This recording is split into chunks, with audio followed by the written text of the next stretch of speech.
Hello, this is Seraphim, and today I invite you to listen to another original story from my channel, a dramatic tale about power, secrets, and justice. The school board voted 7-1. 7 hands raised against a woman who had spent 16 years standing behind a steel counter, scooping macaroni onto plastic trays, learning the names of every child who walked through her line. Gloria May Patterson was fired on a Tuesday evening in front of 43 people, accused of stealing $4,200 worth of food from the Riverside Elementary cafeteria over a period of 11 months. The superintendent read the charges from a typed sheet without once looking Gloria in the eye. But here is what nobody in that room knew. Gloria had not stolen a single thing, and the man who demanded her removal, the man who donated $2 million to the district last year, the man whose name hung above the gymnasium door, Richard Covington III, wanted Gloria gone for a reason that had nothing to do with missing chicken nuggets. 6 weeks before that vote, on a Thursday evening just after sunset, Gloria had walked out to the school parking lot to retrieve her reading glasses from her car. The lot was nearly empty. Nearly. A black Mercedes sat idling near the far fence, its tinted windows cracked just enough for Gloria to see the driver. She recognized him immediately. Everyone in the city knew Richard Covington's face.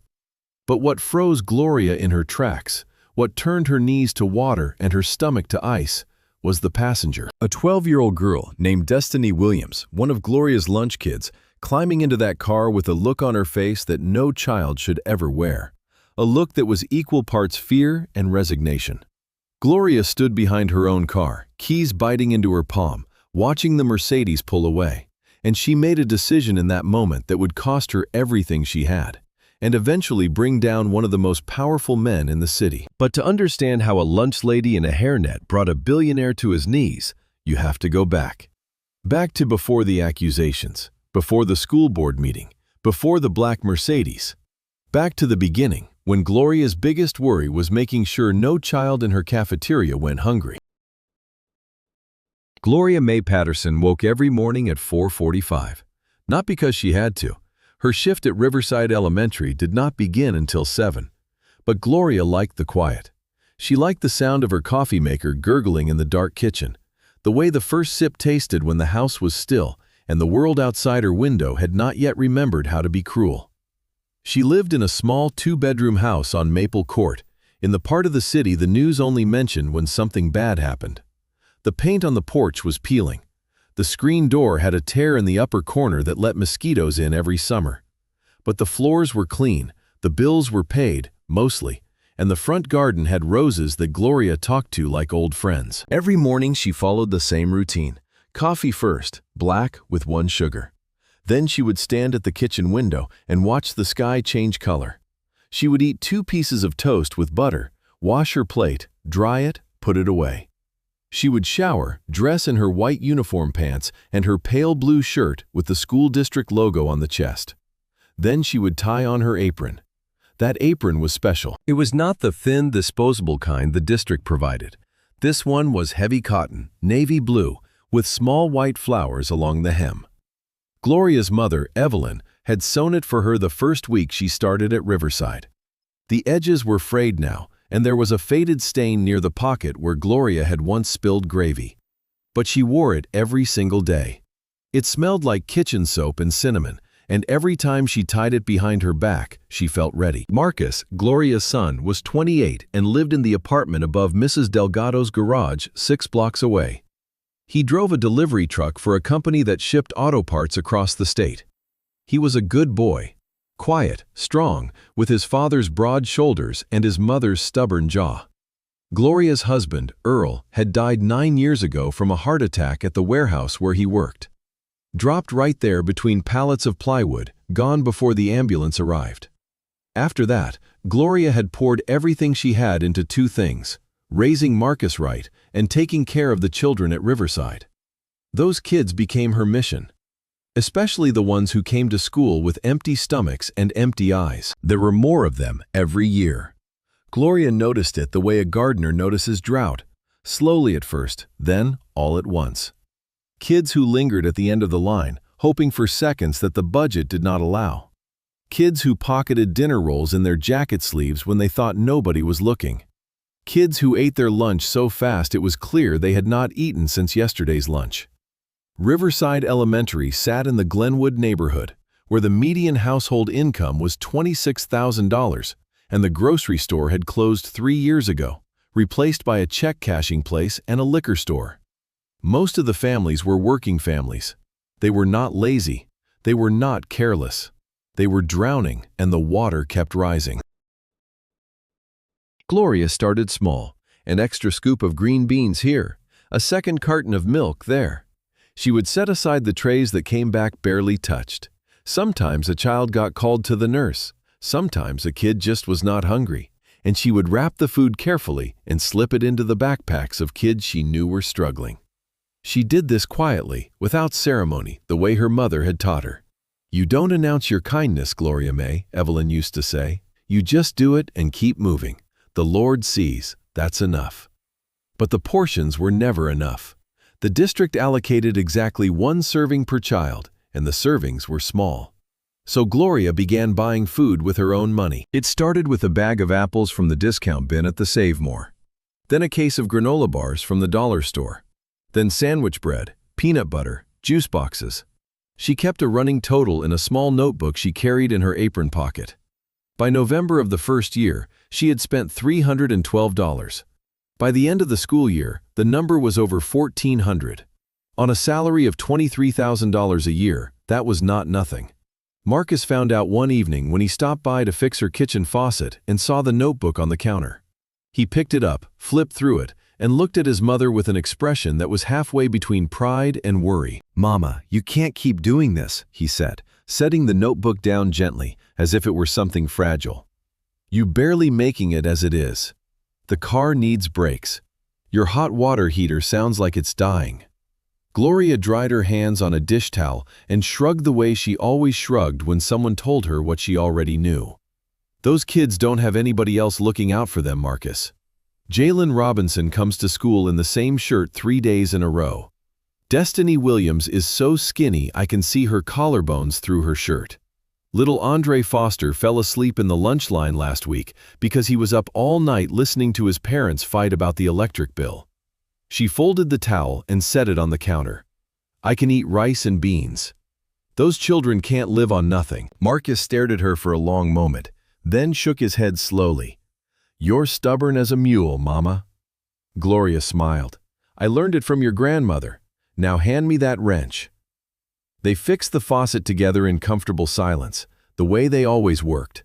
Marcus holding, Gloria tightening, neither one needing to say much.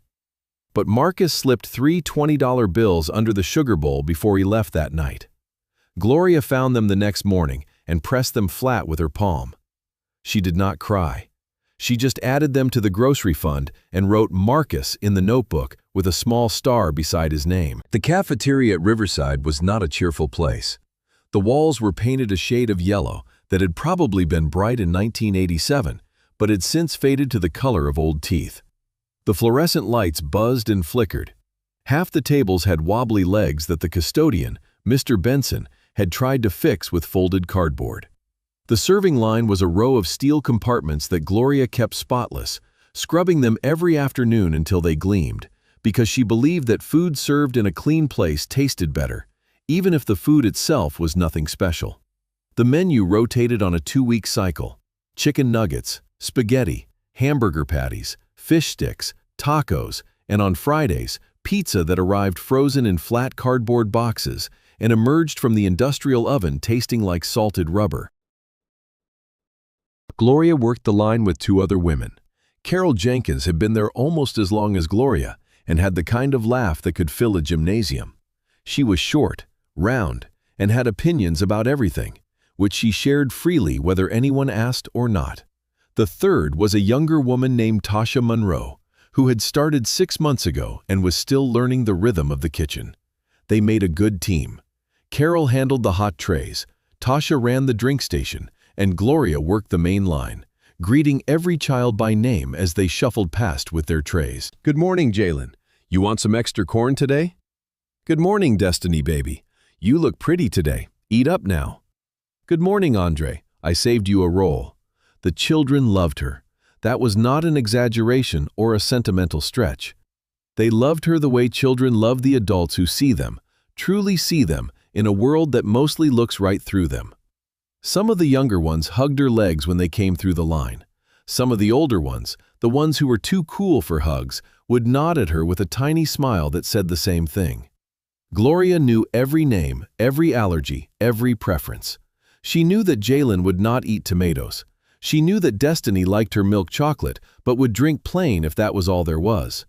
She knew that Andre had a loose tooth and needed his apple sliced. Destiny Williams was the one who worried Gloria the most. She was 12 years old, small for her age, with wide brown eyes that held a cautious intelligence beyond her years. She was quiet in the way that children who have learned to be invisible are quiet. Not shy, but strategic. She wore the same rotation of 3 outfits every week, all of them clean but faded. Her mother, Tamika, worked the night shift at a packaging plant on the edge of town and slept during the day, which meant Destiny often got herself to school and got herself home. Gloria had figured this out one morning when Destiny arrived 20 minutes early, before the doors were even open, sitting on the steps with her backpack in her lap and her eyes half closed. Gloria had brought her inside, made her a cup of hot chocolate from the staff kitchen, and sat with her in the empty cafeteria while the lights warmed up. "You eat breakfast this morning, baby?" Gloria had asked, keeping her voice light, the way you do when you are asking a question whose answer you already know and dread. Destiny had shaken her head, her fingers wrapped around the warm cup. "Mama left before I woke up. There wasn't much in the fridge." She said it without self-pity, without complaint, as if she were reporting the weather. That matter-of-fact tone broke Gloria's heart more than tears would have. She made Destiny a plate of toast and scrambled eggs from the staff supplies and watched her eat every bite with the careful, methodical pace of a child who had learned not to waste a single crumb. After that morning, Gloria made sure Destiny always had extra.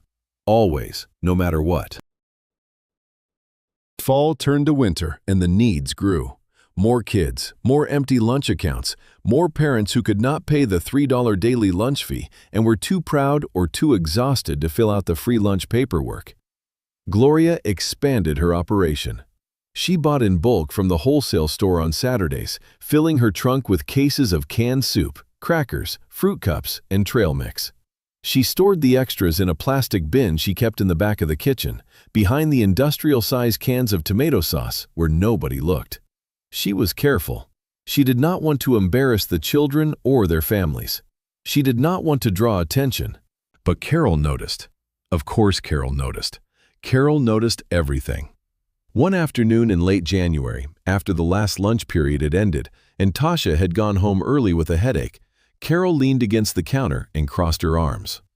"Gloria May Patterson," she said, in the tone she used when she was about to say something serious. "I have been watching you tuck extra food into those kids' bags for 3 months now, and I know good and well that food ain't coming from the district." Gloria's hands paused over the tray she was scrubbing. She did not look up. "I don't know what you're talking about, Carol." Carol snorted. "Girl, please. I saw you carry in 2 grocery bags this morning before the sun was up. And last week I counted the chicken patties. We got 60 delivered. You served 73. Gloria set the tray down and finally looked at her friend. Carol's face was not angry. It was not judgmental. It was worried. "You buying food for these kids out of your own pocket," Carol said. It was not a question. Gloria wiped her hands on her apron, the one with the white flowers, and let out a slow breath. "Some of these babies don't eat anywhere else, Carol. You know that." Carol was quiet for a moment. Then she reached into her own purse, pulled out a $20 bill, and set it on the counter between them. "Well then, add me to your list. And don't you dare argue with me about it." Gloria looked at the 20. Then she looked at Carol. Something passed between them that did not need words. A shared understanding, a quiet fury at a world that let children go hungry while it built stadiums. Gloria picked up the bill, folded it, and tucked it into her apron pocket next to the notebook. That was the last truly peaceful season. Looking back, Gloria would mark that conversation with Carol as the final moment before the ground shifted.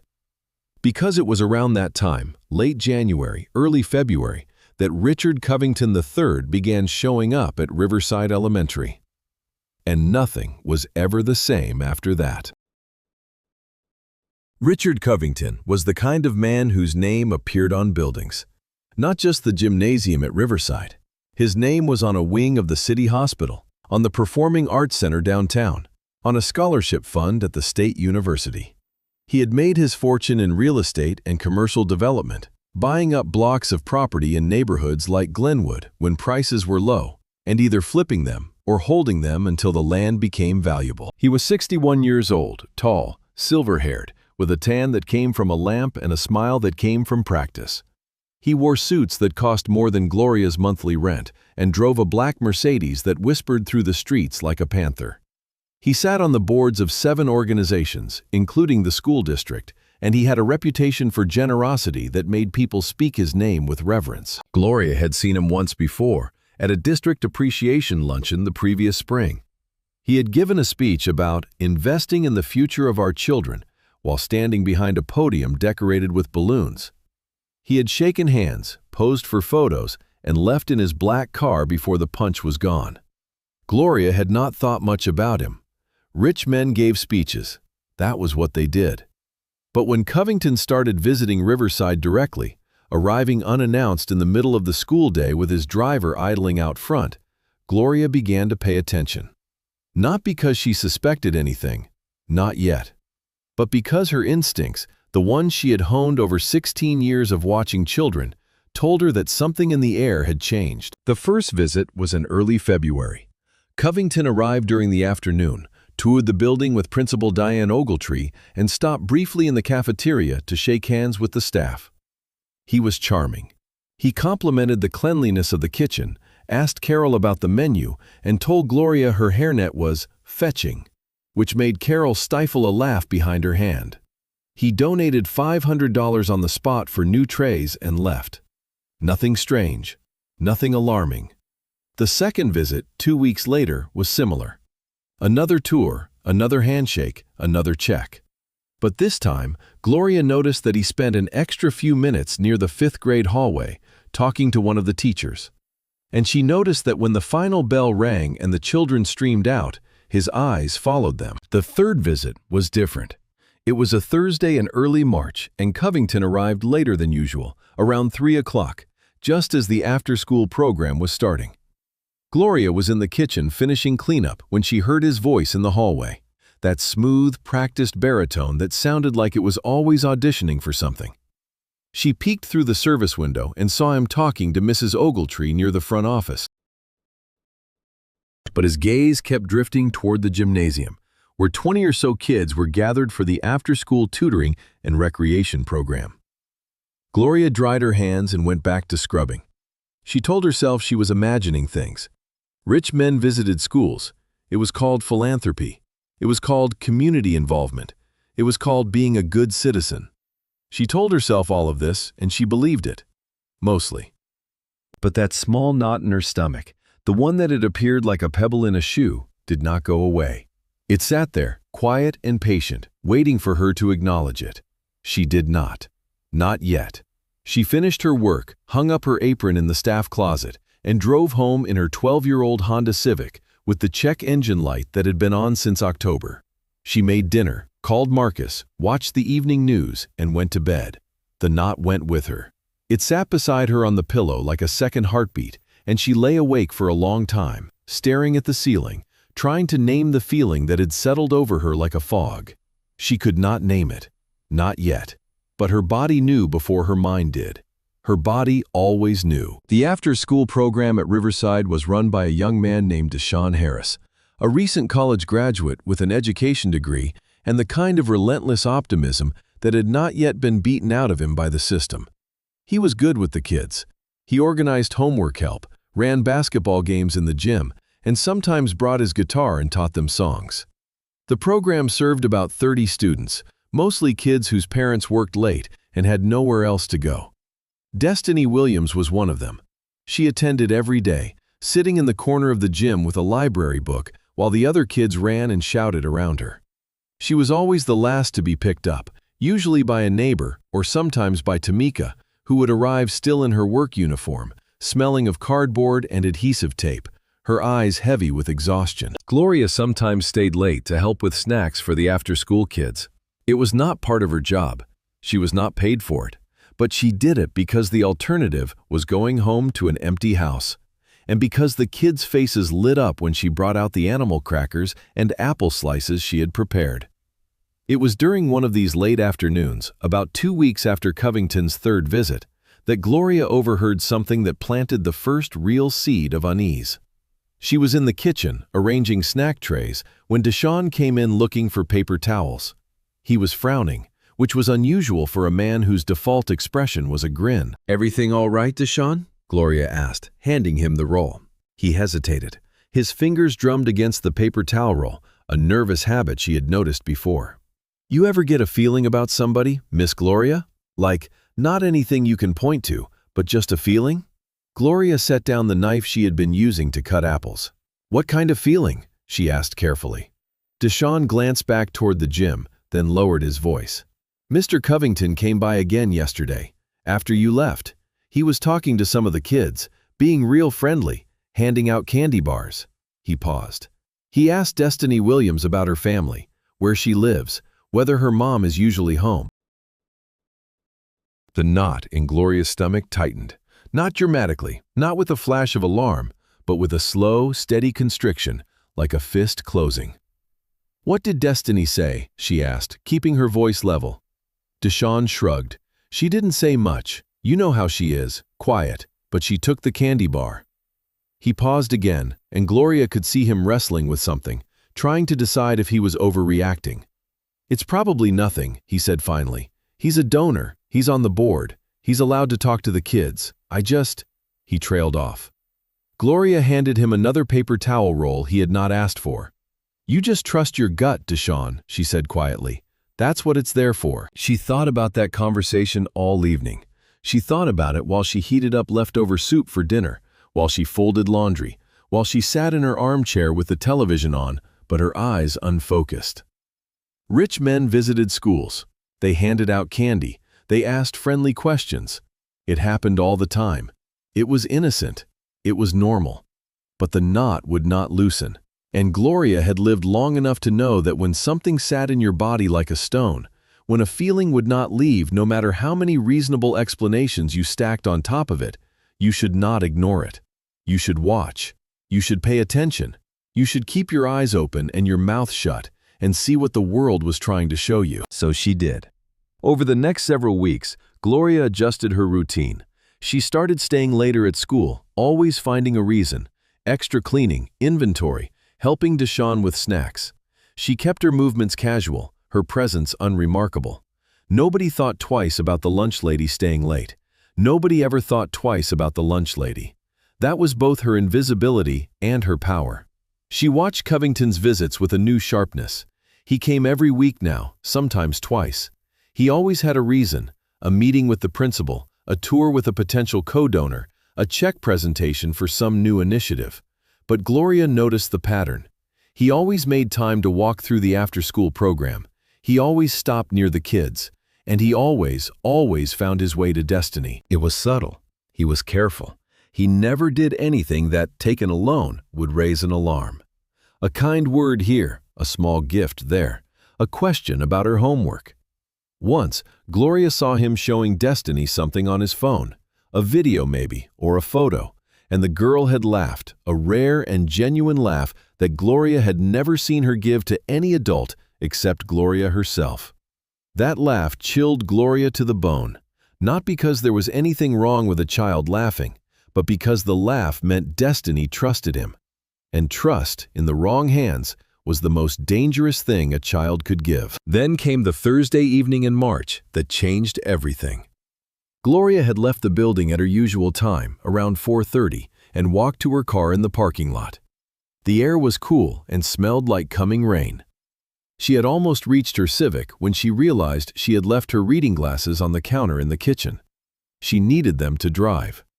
Her night vision was not what it used to be, and the glasses helped with the glare of headlights. She turned back, let herself in through the side door with her staff key, retrieved the glasses from beside the sink, and walked back out. The lot was darker now. The overhead lights had a timer, and half of them had already clicked off.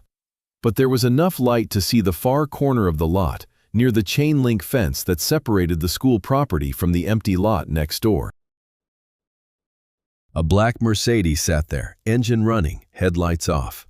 Gloria recognized the car instantly. She had seen it enough times in the past 2 months. She stopped walking. She stood next to her own car, one hand on the roof, the other clutching her glasses. Her breath came in shallow sips.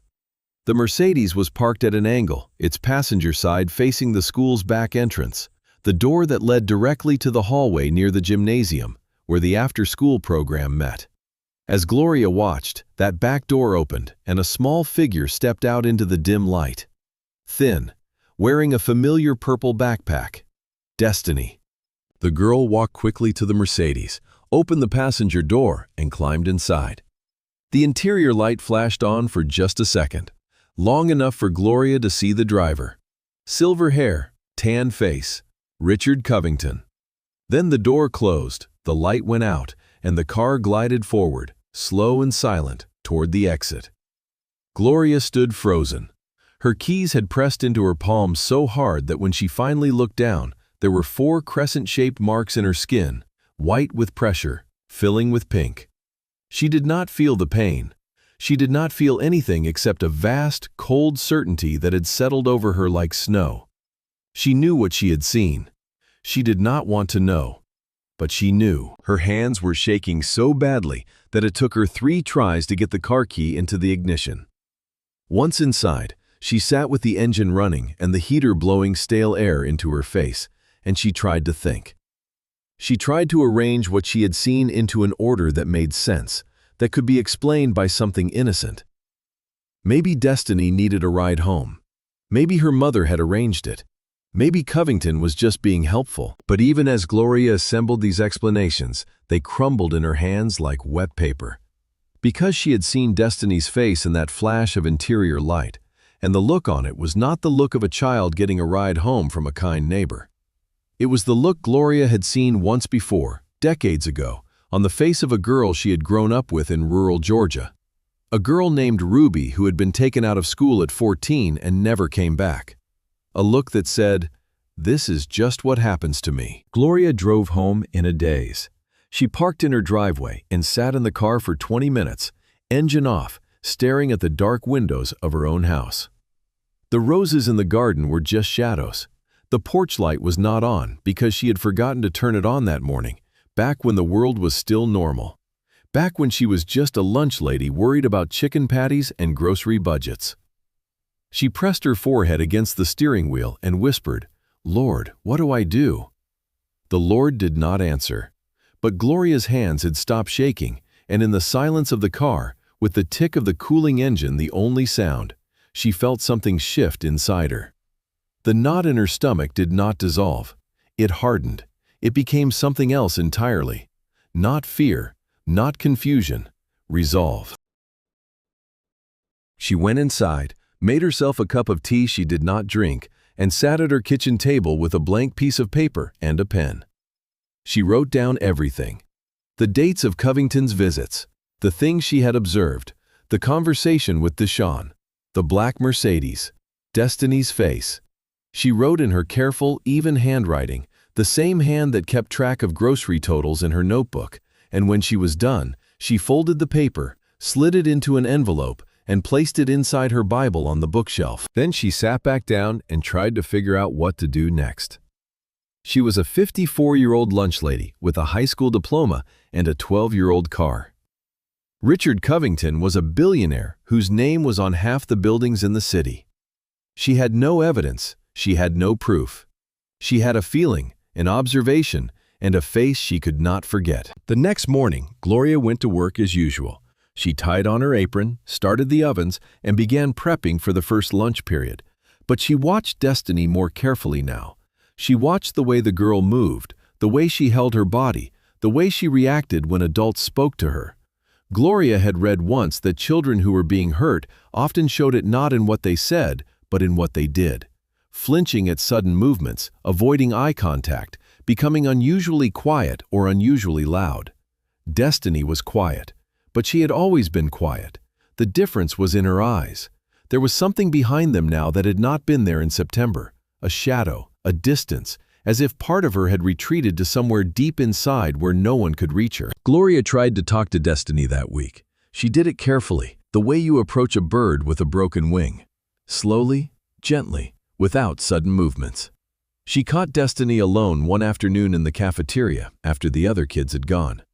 Destiny was wiping down a table, a task she sometimes volunteered for because it meant she could stay in the warm cafeteria a little longer before facing the cold walk home. Gloria pulled up a chair and sat across from her.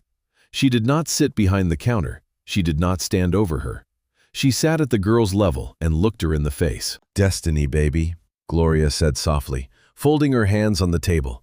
"How you doing? And I mean, really, not the answer you give your teachers." Destiny's hands paused on the wet rag. She looked at Gloria with those wide brown eyes, and for a moment, just a moment, something flickered in them, something that wanted to speak. Gloria saw it. She held her breath. But then Destiny's face closed again, like a window shutting, and she went back to wiping. "I'm fine, Miss Gloria, just tired." Her voice was flat, practiced. "Mama's been working a lot. I'm just tired." Gloria sat there for another minute, watching the girl scrub a table that was already clean. She wanted to push. She wanted to grab her shoulders and say, "Tell me, baby, tell me what is happening to you." But she knew that pushing would only make Destiny retreat further. So she reached across the table and gently took the rag from her hands. "You know you can talk to me," Gloria said. "About anything, anytime, day or night. You know that, right?" Destiny nodded without looking up. "Yes, ma'am." She stood, slung her backpack over one shoulder, and walked out of the cafeteria. Gloria sat alone at the table, the wet rag in her hand, the buzzing fluorescent lights above her, and the cold certainty growing in her chest like ice on a window. The following week, Gloria did something she had never done before. She called Tamika Williams. She found the number in the school directory, listed under Destiny's emergency contacts. She called at 2 in the afternoon, figuring Tamika would be awake before her night shift. The phone rang 6 times before a groggy voice answered. "Hello?" Tamika sounded exhausted, the way people sound when they have been running on 4 hours of sleep for months. Gloria introduced herself as the cafeteria lady at Riverside. She said she was calling to check on Destiny, who had seemed tired lately. She kept her voice warm, casual, unhurried. She did not mention Covington. She did not mention the Mercedes. Tamika's voice softened when she heard Gloria's name. "Oh, you're Miss Gloria. Destiny talks about you all the time. She says you make the best mac and cheese." Gloria smiled despite the weight in her chest. "Well, that's kind of her. It's just boxed, but I put a little love in it." She paused. "Tamika, I wanted to ask, has Destiny been getting rides home from anyone lately? I noticed she's been leaving the after-school program a little early." There was a silence. Not a long one, but enough for Gloria to hear the shift in Tamika's breathing. "Rides? What do you mean, rides?" Tamika's voice had sharpened. "She walks home. She always walks home. Unless my neighbor Mrs. Carter picks her up." Gloria's stomach dropped. "Okay," she said, keeping her tone steady. "I just wanted to make sure. Sometimes the kids leave before the program officially ends, and I like to know they're getting home safe." She steered the conversation to lighter things. Destiny's grades, her reading habits, the upcoming school fair. But the damage was done. Gloria had confirmed what she feared. Tamika did not know about the Mercedes. Tamika did not know about Covington. Destiny was getting into that car without her mother's knowledge, which meant either Destiny was keeping a secret or someone had convinced her to keep one. And Gloria knew, with the sick, heavy knowledge of a woman who had lived in this world for 54 years, that children did not keep secrets like that on their own. They were taught. They were coached. They were told that this was special. This was their secret. This was between them and the nice man with the candy bars and the fancy car. Gloria did not sleep that night. She lay in bed with her eyes open, staring at the shapes the streetlight made on her ceiling. and she felt the full weight of what she knew pressing down on her like a stone slab. She had two choices. She could report what she had seen to the principal, to the school board, to the police. She could make the phone call, say the words, set the machinery of authority in motion.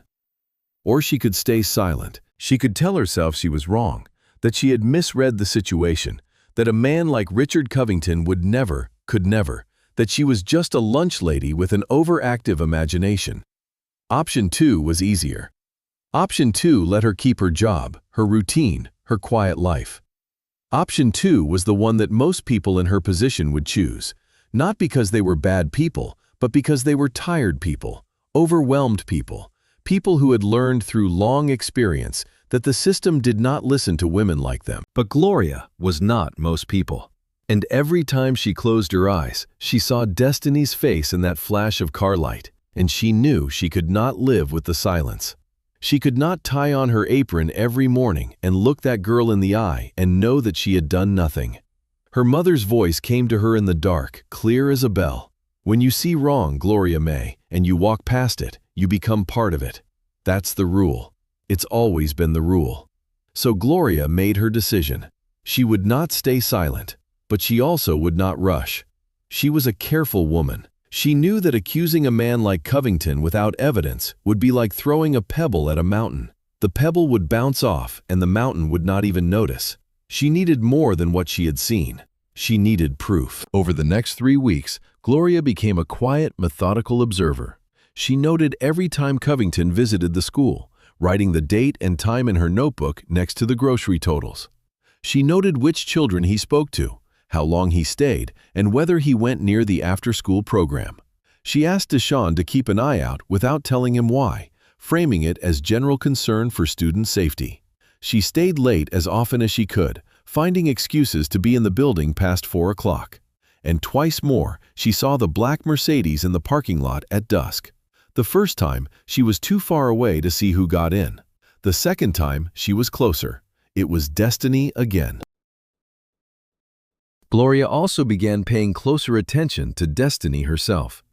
The girl's behavior had changed, but in ways that only someone who watched her daily would notice. She had started wearing a thin silver bracelet that Gloria had never seen before. She had a new phone, not expensive, but new, which she kept in her backpack and checked when she thought no one was looking. And once, when Gloria was helping her with her tray, Destiny's sleeve rode up, and Gloria saw a bruise on her upper arm. Not large, not dramatic, the kind of bruise that could come from 100 innocent causes. But it was there, and Destiny pulled her sleeve down quickly when she saw Gloria's eyes on it, and neither of them said a word. It was the bracelet that bothered Gloria the most. It was a small thing, delicate, with a tiny heart-shaped charm. The kind of gift a man gives a woman, not a child. Gloria had seen enough of the world to know what that bracelet meant. It meant ownership. It meant, I gave you something, and now you owe me. It meant a bond was being built, link by link, gift by gift, secret by secret, until the chain was strong enough that the child could not break free. The sight of that little silver heart on Destiny's thin wrist made Gloria's vision blur with a fury so hot and so deep that she had to step into the walk-in cooler and stand among the crates of milk for 5 minutes, pressing her forehead against the cold metal shelving, breathing until the rage subsided enough for her to function. She knew she had to act. The question was how. Going to the principal was an option, but Gloria had doubts about Diane Ogletree. The woman was not unkind, but she was cautious, political, and deeply aware of who funded the school's programs. Covington's donations had paid for the new computer lab, the playground equipment, the musical instruments. Would Ogletree risk all of that based on the observations of a cafeteria worker? Gloria did not think so. Going to the police was another option, but what would she say? She had seen a child get into a car. She had seen a bracelet. She had a bad feeling. She could already hear the officer's polite, dismissive voice.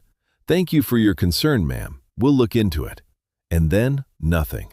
Because nothing was what happened when powerless people reported powerful people. The file would go into a drawer, the drawer would close, and the world would keep turning. Gloria needed an ally. Someone with credibility, with resources, with the ability to investigate in ways that a lunch lady could not. She thought about this for days, turning it over in her mind like a stone in a creek bed, and finally she thought of someone. Pastor James Holloway of Greater Hope Baptist Church. Pastor Holloway had been the spiritual leader of the Glenwood community for 25 years. He was respected, connected, and, most importantly, he was not afraid of powerful men. He had marched, organized, testified before the city council, and once famously told the mayor to his face that he was a liar and a coward, which had made the evening news and turned Holloway into a local legend. Gloria had attended Greater Hope her entire adult life. She knew Pastor Holloway, she trusted him, and she believed he would listen. She called him on a Saturday morning, her day off, and asked if she could come speak with him privately. He said yes without hesitation, and an hour later, Gloria was sitting in his office at the church, a small room lined with books and framed photos of community events. Pastor Holloway was in his late 60s, tall and lean, with a salt and pepper beard and eyes that had seen enough of the world to be neither shocked nor naive. He listened as Gloria spoke. She told him everything: the visits, the Mercedes, Destiny's face, the bracelet, the phone call with Tamika. She spoke for nearly 20 minutes without stopping, her hands flat on her knees, her voice steady even as her pulse hammered in her temples. When she finished, the office was silent except for the hum of the old air conditioner in the window. Pastor Holloway leaned forward, his elbows on his desk, his fingers steepled under his chin. "Gloria," he said, his voice low and careful, "do you understand what you're telling me? You're saying that Richard Covington, the Richard Covington, is grooming a 12-year-old girl." Gloria met his eyes. "I know what I saw, Pastor, and I know what I feel. That man is not visiting that school for the children's education. He is visiting for one child, and that child is being hurt." Holloway was quiet for a long moment. Then he nodded slowly. "I believe you," he said. "I have no reason not to. And I have learned over many years that the people in this community who see the truth most clearly are the ones the world considers invisible." He paused. "What do you want to do?" "I want to protect that girl," Gloria said. "But I need help. I need someone who can investigate. I need someone who can get proof that I can't get. I'm a cafeteria worker, Pastor. Nobody is going to listen to me." Holloway nodded again. "I know someone," he said. "A woman named Denise Carter. She's an attorney, works in family law and child advocacy. She's sharp, she's fearless, and she has handled cases involving powerful men before." He reached for a notepad and wrote down a number. "Tell her I sent you. She'll listen." Gloria took the paper, folded it, and put it in her apron pocket next to her notebook. As she stood to leave, Pastor Holloway caught her hand. His grip was warm and firm. "Gloria," he said, "you are doing the right thing. It will cost you. Doing the right thing always does. But you are doing it, and that matters. It matters to God, and it matters to that child." Gloria squeezed his hand and left without another word. Her throat was too tight for goodbye. She called Denise Carter the following Monday. The attorney answered on the second ring with a voice that was brisk, professional, and 10 degrees warmer than Gloria had expected. Gloria explained who she was, who had referred her, and why she was calling. Carter listened without interrupting, asked 3 precise questions: the child's age, the man's identity, and the dates of Gloria's observations, and then said, "Meet me tomorrow, my office, 11 o'clock. Bring everything you have written down." Gloria agreed and hung up. She looked at the phone in her hand and felt something she had not felt in weeks: hope. Small, fragile, uncertain, but there. Like the first green shoot in a garden after a long winter. But hope, as Gloria was about to learn, was a dangerous thing to hold too tightly. Because while she was making plans and gathering allies, Richard Covington was making plans of his own, and his plans were already further along than she knew. It started with the audit. 2 weeks after Gloria called Denise Carter, Superintendent Janet Perry announced a routine financial review of all school cafeterias in the district. Gloria heard about it from Carol, who heard about it from the head custodian, who heard about it from the secretary in the superintendent's office. "They're checking everything," Carol said, lowering her voice in the kitchen. Invoices, delivery receipts, inventory counts. Every school. Gloria's hands stilled on the cutting board. She felt a cold finger trace down her spine. Every school? She repeated. Carol shrugged. That's what they said. But if you ask me, it's a little convenient. We've been doing this for 16 years and nobody's ever audited the cafeteria. She gave Gloria a look heavy with meaning. Makes you wonder what, or who, they're really looking for. Gloria understood immediately. She had been buying food with her own money and adding it to the serving line. That meant the numbers would not match. The district's records would show a certain amount of food delivered, but the number of servings Gloria had provided was higher. The discrepancy was real. She had not tried to hide it because she had never imagined anyone would look. But someone was looking now. And Gloria had a sick, certain feeling that the looking had been prompted not by fiscal responsibility, but by a 61-year-old man in a black Mercedes who had noticed a lunch lady watching him a little too carefully. She went to her meeting with Denise Carter that Tuesday, bringing her notebook, her envelope of written observations, and a heavy heart. Carter's office was in a converted brownstone on the east side of the city, modest but well-kept, with a waiting room that had actual plants instead of plastic ones. Carter herself was a black woman in her mid-40s, compact and precise, with close-cropped hair and reading glasses she wore on a chain around her neck. She shook Gloria's hand with a grip that meant business and led her into her office, where two chairs faced each other across a desk covered in neat stacks of files. Gloria laid everything out, the notebook with its dates and observations, the envelope with her written account, the information about Destiny, her name, her age, her mother's work schedule, the bracelet, the bruise, the phone. She talked about the Mercedes, the parking lot, the look on Destiny's face. And then she told Carter about the audit. Carter listened the way a doctor listens to symptoms, attentively, without alarm, filing each piece of information in its proper place. When Gloria finished, Carter removed her glasses and rubbed the bridge of her nose. "Gloria," she said, "I want to be straight with you. What you're describing, the pattern of behavior, the gifts, the secrecy, the targeting of a vulnerable child from a single-parent home, is textbook grooming. I have seen it before, many times, and you are right to be alarmed." She paused. "But we have a problem. Everything you have is observational. You saw a child get into a car. You saw a bracelet. You noticed behavioral changes.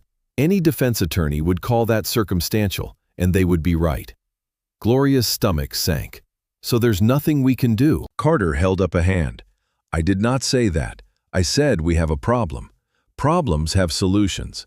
What we need is for Destiny to talk to someone, a trained forensic interviewer, someone who knows how to ask questions without leading a child. If Destiny discloses, we have a case. Without that, we have a concerned citizen's report, which the police will investigate and Covington's lawyers will crush." She leaned forward. "But here is the other thing, this audit. If Covington is behind it, and I suspect he is trying to remove you from the equation. If you lose your job, you lose access to Destiny. You lose credibility. You become a disgruntled former employee with an axe to grind. His lawyers will paint you that way." Gloria felt the blood drain from her face. "He's trying to get me fired," she said slowly, "before I can talk." Carter nodded. "That is exactly what he is trying to do." They sat in silence for a moment, the weight of it pressing down like a physical thing. Then Carter straightened in her chair and pulled a legal pad toward her. "Here is what we are going to do," she said. "First, I am going to file a mandated reporter notification with Child Protective Services on your behalf. It's anonymous. Covington won't know where it came from. Second, I'm going to reach out to a contact I have in the district attorney's office, someone who handles crimes against children. Third, I need you to continue documenting everything, dates, times, anything you see. And fourth, and this is the hardest part, I need you to be prepared for what's coming. Because if this man is doing what we think he is not going to go quietly. And the first thing he is going to do is come after you." Gloria left Carter's office with the legal pad notes folded in her purse and a feeling in her chest like the calm before a storm.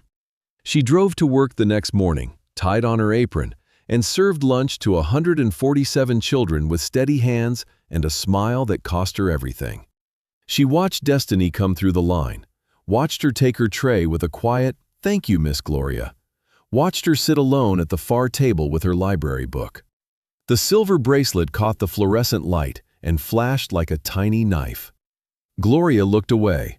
She had to, because if she kept looking, she would cry, and she could not afford to cry. Not yet.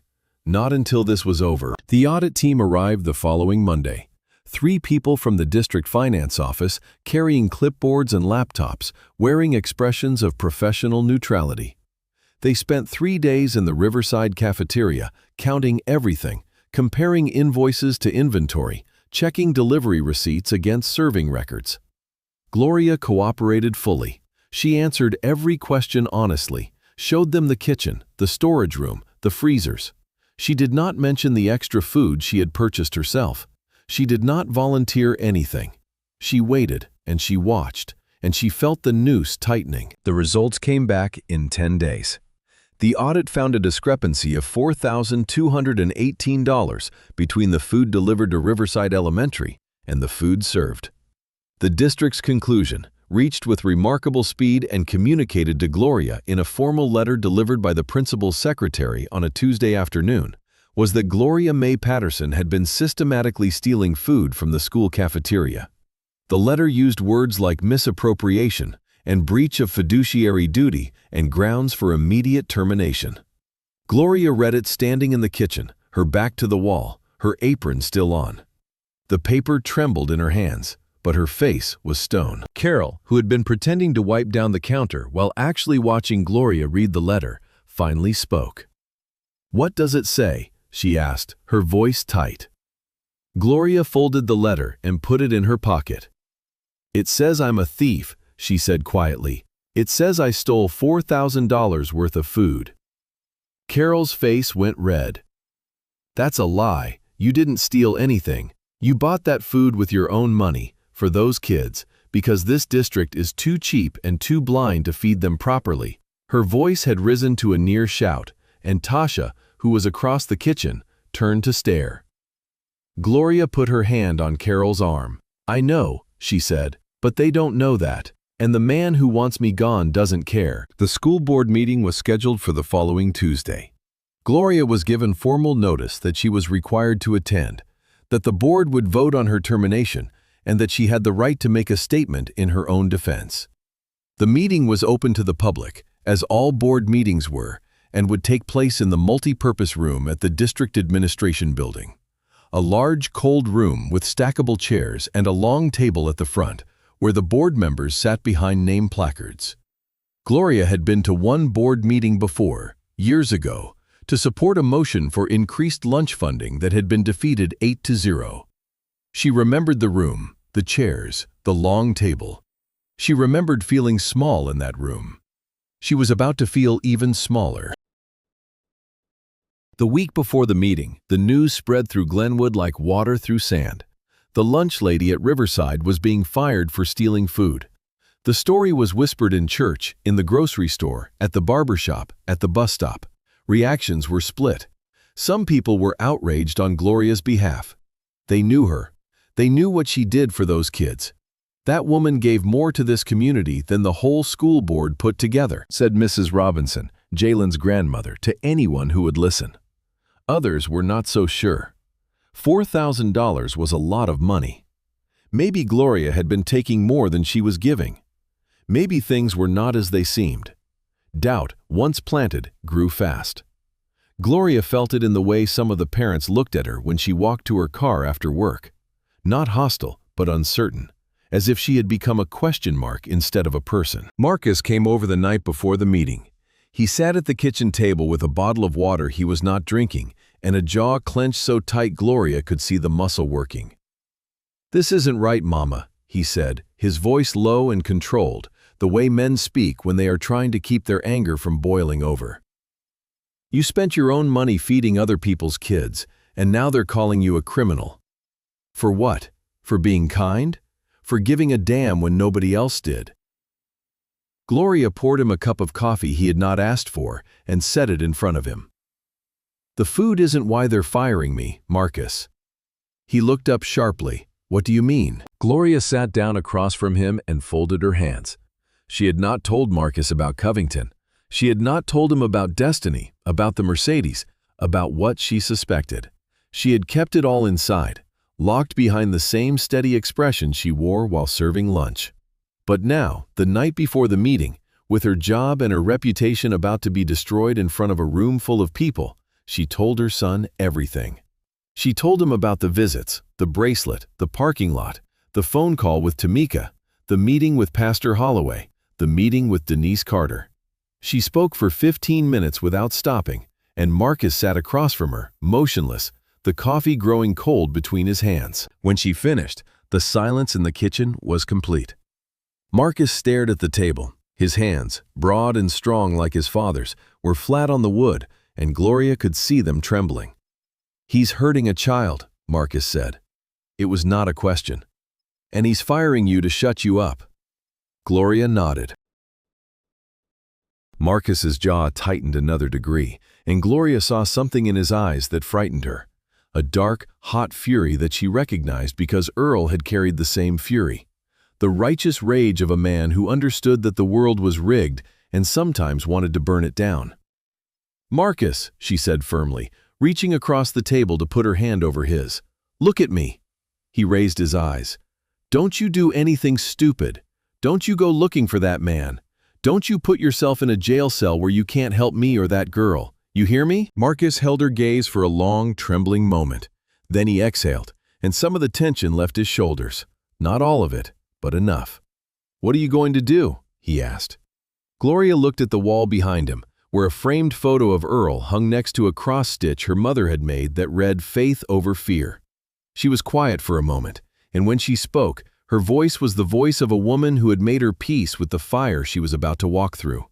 "I'm going to go to that meeting. I'm going to sit in that chair, and I'm going to let them do what they're going to do. Because if I fight the firing, if I make this about the food, that's what the story becomes. The lunch lady who stole chicken nuggets. And while everyone is arguing about that, Covington keeps doing what he's doing."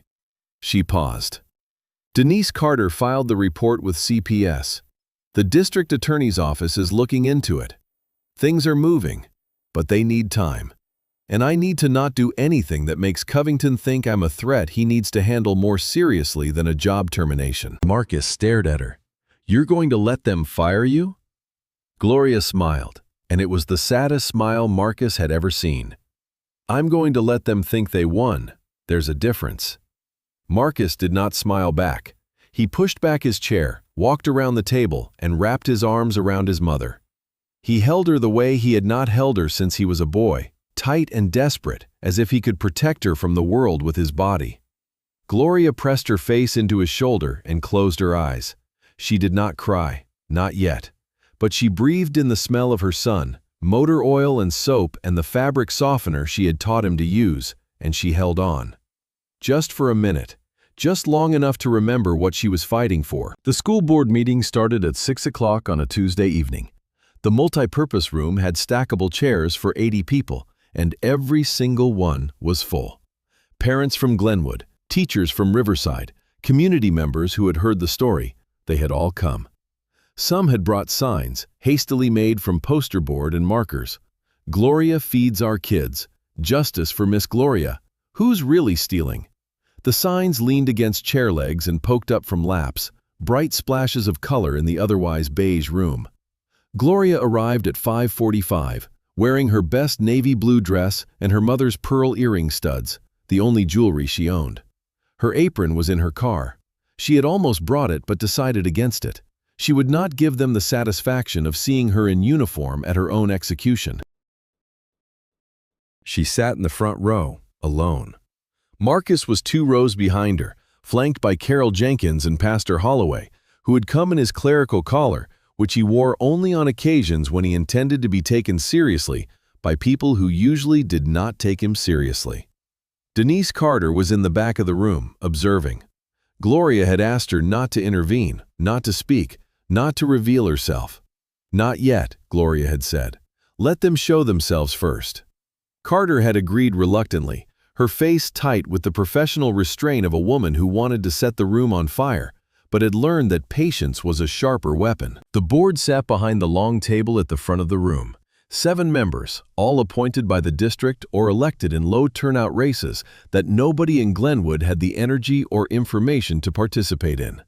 The board president was Robert "Bobby" Tate, a retired insurance executive with a receding hairline and a voice like a golf announcer. He called the meeting to order and worked through 3 agenda items: a budget amendment, a bus route change, a vote on library hours, with the kind of bureaucratic monotone designed to make people stop paying attention. But nobody left. Everyone knew why they were there. Finally, Tate cleared his throat and consulted his notes. Item 4, he said. Personnel matter. Recommended termination of Gloria Patterson, cafeteria worker at Riverside Elementary, for violation of district policy regarding food service inventory management. He said it as if he were reading a parking ticket, as if a woman's career and reputation were no more significant than a line item. Superintendent Janet Perry, who sat to Tate's left, took the microphone and read the audit findings in a flat, rehearsed voice. The numbers, the discrepancy, the recommendation. She used the word theft twice and the word accountability 3 times. She did not once use the word children. When Perry finished, Tate looked at Gloria over his reading glasses. Miss Patterson, you have the right to make a statement before the board votes. Do you wish to do so? Gloria stood. The room was silent. She could feel 80 pairs of eyes on her back like heat. She walked to the podium, a rickety wooden thing with a microphone that screeched when she adjusted it, and she stood there for a moment, looking at the 7 faces behind the long table. Bobby Tate, Janet Perry, 5 others whose names she barely knew. And at the far end, seated in the last chair, his legs crossed and his expression one of mild, amused interest, like a man watching a mediocre play, Richard Covington III. He was not officially a board member. He was a community advisor with a permanent seat at the table, a title created specifically for him in exchange for his donations.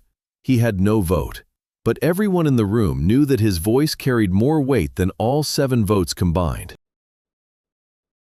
Gloria looked at him. He looked back. His face revealed nothing, not guilt, not worry, not hostility. Just the polished, pleasant blankness of a man who had spent a lifetime controlling what others saw. Gloria turned away from him and faced the room. She gripped the sides of the podium. Her hands were steady. Her voice, when it came, was clear. My name is Gloria May Patterson, she said. I have worked in the cafeteria at Riverside Elementary for 16 years. I have served approximately 400,000 meals in that time. I have never once been late to work. I have never once called in sick when I wasn't.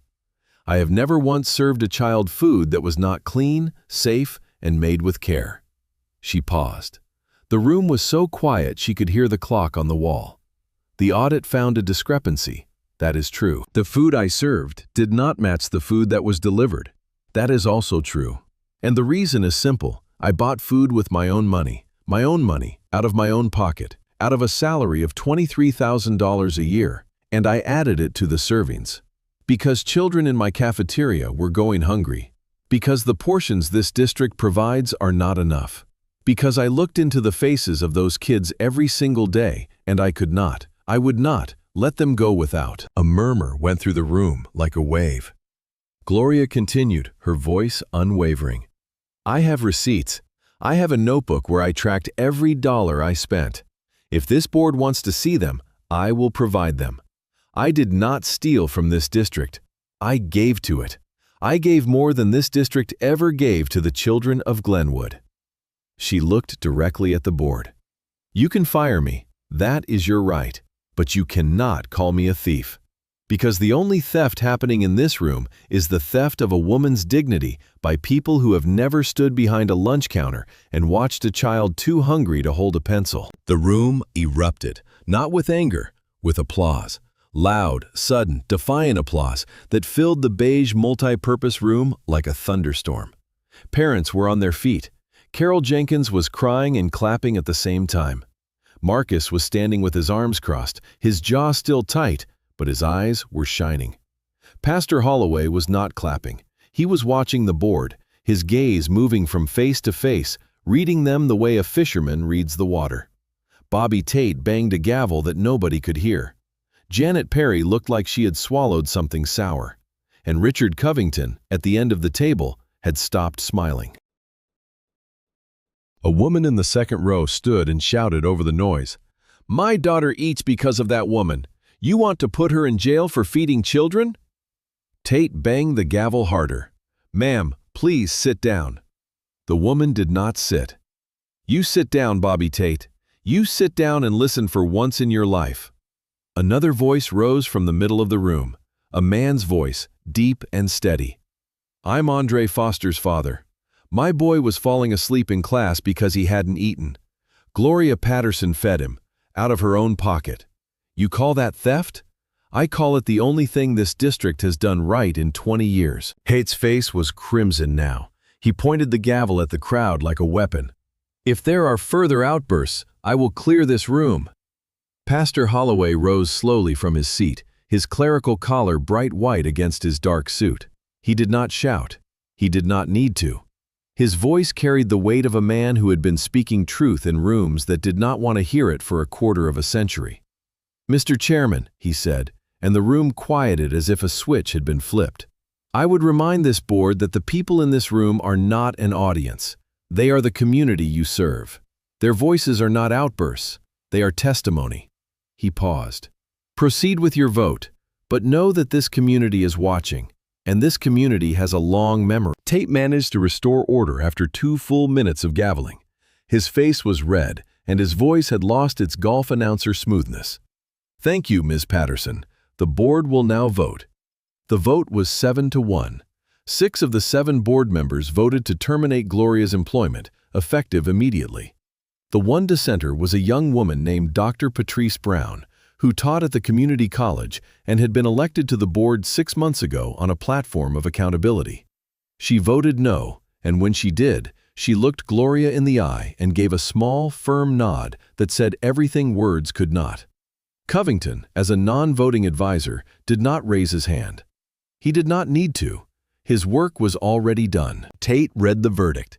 Gloria was terminated. She was informed that the district reserved the right to pursue legal action for the missing funds. She was told to turn in her staff key and ID badge within 48 hours. She listened to every word with her hands clasped in front of her and her chin lifted, and when it was over, she walked back to her seat, picked up her purse, and turned to leave.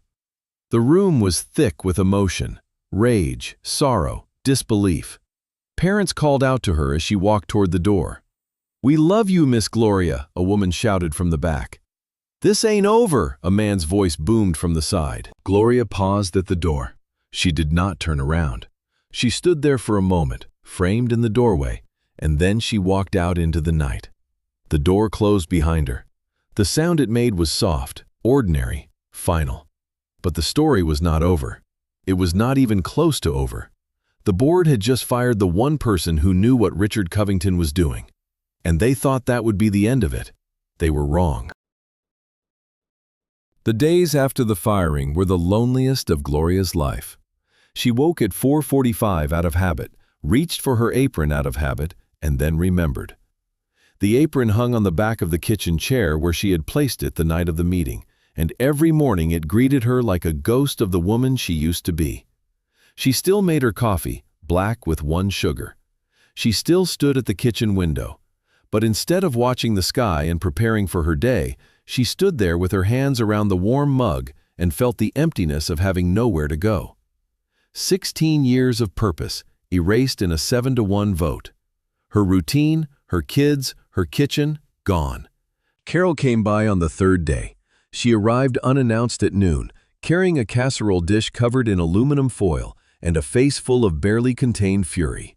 She set the casserole on the counter without asking, and turned to Gloria, who was sitting at the table in her bathrobe, something she had never done past 7 in the morning in her entire adult life. "Get up," Carol said. "I mean it, Gloria May. Get out of that robe and put on real clothes." Gloria looked at her. "I'm fine, Carol." Carol put her hands on her hips. "You are not fine. You're sitting here marinating in misery, and I won't have it." Gloria almost smiled. "Marinating?" Carol pulled out a chair and sat down hard. You listen to me. That school is falling apart without you. The substitute they sent can barely boil water. She burned the spaghetti yesterday, Gloria. She burned spaghetti. How do you burn spaghetti? Despite everything, Gloria felt the corner of her mouth twitch. You have to really try to burn spaghetti. Carol leaned forward. Exactly. And Tasha cried twice yesterday because nobody's running the kitchen right. And the kids, Lord, the kids. Jalen asked me where you were, and I had to lie to his face. I told him you were on vacation. Her voice dropped. I hate lying to those babies. Gloria's chest tightened. She wrapped her hands around her cold coffee and stared at the table. How's Destiny? She asked, her voice barely above a whisper. Carol's face softened. She's quiet, quieter than usual. She comes through the line and doesn't say a word, just takes her tray and sits alone. Carol paused. She misses you, Gloria. They all miss you. And I swear on my grandmother's grave, if that board thinks they can throw you away like yesterday's fish sticks, they have another thing coming. Gloria looked at her friend, loud, fierce, loyal Carol, who had put a $20 bill on the counter months ago without being asked, who had kept Gloria's secret, who was sitting in her kitchen on her lunch break because she refused to let her friend drown alone. Thank you, Carol, Gloria said, for everything. Carol waved her hand. Don't thank me, eat the casserole, and tomorrow put on real clothes. She tried not to think about who was serving lunch at Riverside now. She tried not to think about Destiny. She failed at both. The thoughts circled her like crows, persistent and dark. Was Destiny eating? Was someone making sure she got extra? Did the new cafeteria worker know that Destiny liked chocolate milk but would drink plain? Did anyone know? Did anyone care? And worse, was Covington still visiting? Was the Mercedes still idling in the parking lot at dusk? These questions kept Gloria awake at night and followed her through the empty days, sharp and relentless. She cleaned her house from top to bottom. She weeded the garden. She reorganized her kitchen cabinets. She did everything she could think of to keep her hands busy so her mind would not devour itself. But the mind is not easily tricked, and at the end of every chore, the questions were still there, waiting. Marcus came by every evening. He brought groceries without being asked and cooked dinners that Gloria barely tasted. He talked about his day, about the routes he drove, about the weather, about anything that was not the school board or Covington or the sick, twisting knot of injustice that had settled over their lives like a fog. Gloria appreciated his effort. She loved him for it. But she could see the toll it was taking on him too, the tightness in his shoulders, the way his eyes went hard when his phone rang and it was not good news. He was carrying her burden along with his own, and she hated herself for it, even though she knew that this was what love looked like, not the absence of weight, but the willingness to share it. Denise Carter called 3 days after the firing. Her voice was careful, measured, but there was something underneath it, a tremor of urgency that Gloria had not heard before. The CPS report was filed, Carter said. An investigator was assigned. But Gloria, I need to tell you something. The investigator who was assigned has been reassigned. Twice. The case keeps getting bounced. Gloria gripped the phone. What does that mean? Carter was quiet for a beat. It means someone with influence is making calls. Someone does not want this investigation to go forward. The words hung in the air like smoke. Gloria did not need Carter to tell her who that someone was. The following week, the district announced that it would be pressing charges against Gloria for theft of public property. The announcement came in the form of a press release sent to the local newspaper and the 3 television stations that served the city. The headline in the Daily Gazette read, "School cafeteria worker charged with theft of $4,200 in food." The article included a quote from Superintendent Janet Perry. "We take fiduciary responsibility seriously and will pursue accountability at every level." And a quote from an unnamed school board member. "This sends a clear message that stealing from our children will not be tolerated." The irony of that second quote, the idea that Gloria, of all people, had stolen from children, was so grotesque, so perfectly inverted, that when Gloria read it at her kitchen table, she did not cry or shout. She laughed. a short, bitter, airless laugh that sounded like it came from someone else. Then she put the paper down, pressed her hands flat on the table, and stared at the wall until the laugh faded and the silence returned. The press coverage changed the landscape. Suddenly, Gloria's story was not just a Glenwood story. It was a city story. Television reporters parked their vans on Maple Court and knocked on Gloria's door. She did not answer. They knocked on her neighbors' doors instead and got quotes that ranged from fierce defense, "That woman is a saint, and anyone who says different can answer to me," Mrs. Delgado, to cautious distance, "I don't know all the facts, so I don't want to say," the man 2 houses down who never made eye contact with anyone. The story had 2 narratives now, running side by side like train tracks. In one narrative, Gloria was a selfless hero, a black woman who had sacrificed her own money to feed hungry children and was being crucified for it. In the other narrative, Gloria was a thief who had gotten caught and was now playing the sympathy card. The protest started on a Thursday. A group of parents, organized by a woman named Keisha Robinson, Jalen's mother, Mrs. Robinson's daughter-in-law, gathered outside the district administration building with signs and bullhorns. There were about 30 of them the first day, mostly women, mostly from Glenwood. They chanted and marched and held up photos of their children. "Feed the kids, not your ego." Gloria gave, the board took. Who's the real thief? The evening news covered it. The next day, there were 50 people. The day after that, 80. By the following week, the protest had become a regular fixture, and it was growing. Covington watched the protest from his office on the 22nd floor of the Covington Tower, the glass and steel monument to his wealth that dominated the downtown skyline. He watched on his computer screen, where his assistant had pulled up the news coverage, and he felt the first stirring of something he had not felt in a very long time: anxiety.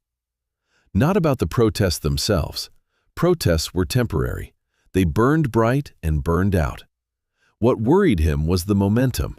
The story was gaining traction. People were asking questions, and questions, in Covington's experience, were like termites. They started small, barely noticeable, and by the time you saw the damage, the structure was already compromised. He needed this to go away. He needed Gloria Patterson to go away. He had already taken her job. The criminal charges would keep her busy, keep her on the defensive, force her to spend money she did not have on a lawyer. But the protests were an unforeseen variable, and Covington did not like variables. He picked up his phone and called Janet Perry. "Janet," he said, his voice smooth and unhurried. The voice of a man who was accustomed to giving instructions and having them followed. "These protests are becoming a distraction. I need you to issue a statement. Something about the safety and security of the district's operations. Make it clear that any further disruption will result in trespassing charges." Perry hesitated. "Richard, some of these parents have children in the district. If we start arresting them, the optics—" Covington cut her off. "I don't care about optics. I care about order. Issue the statement." He hung up without waiting for a response.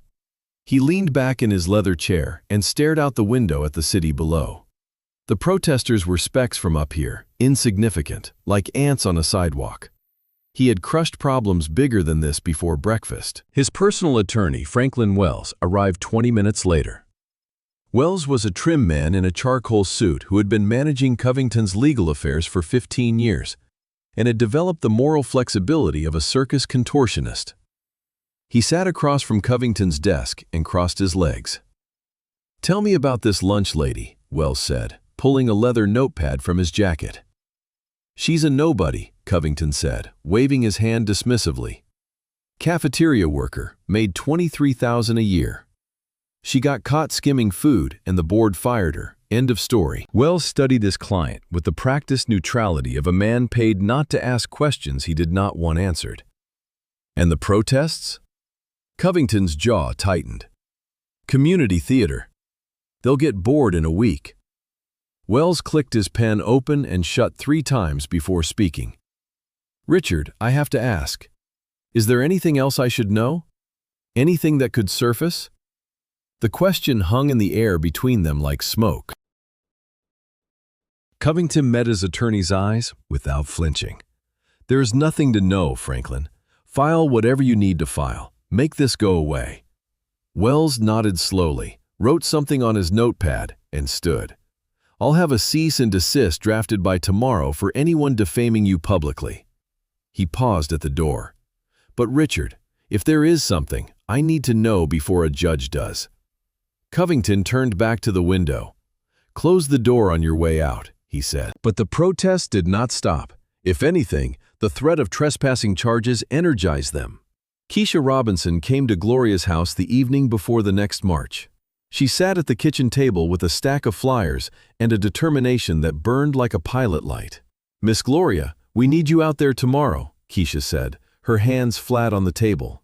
"The cameras need to see your face." Gloria shook her head slowly. "I can't, Keisha. Not yet.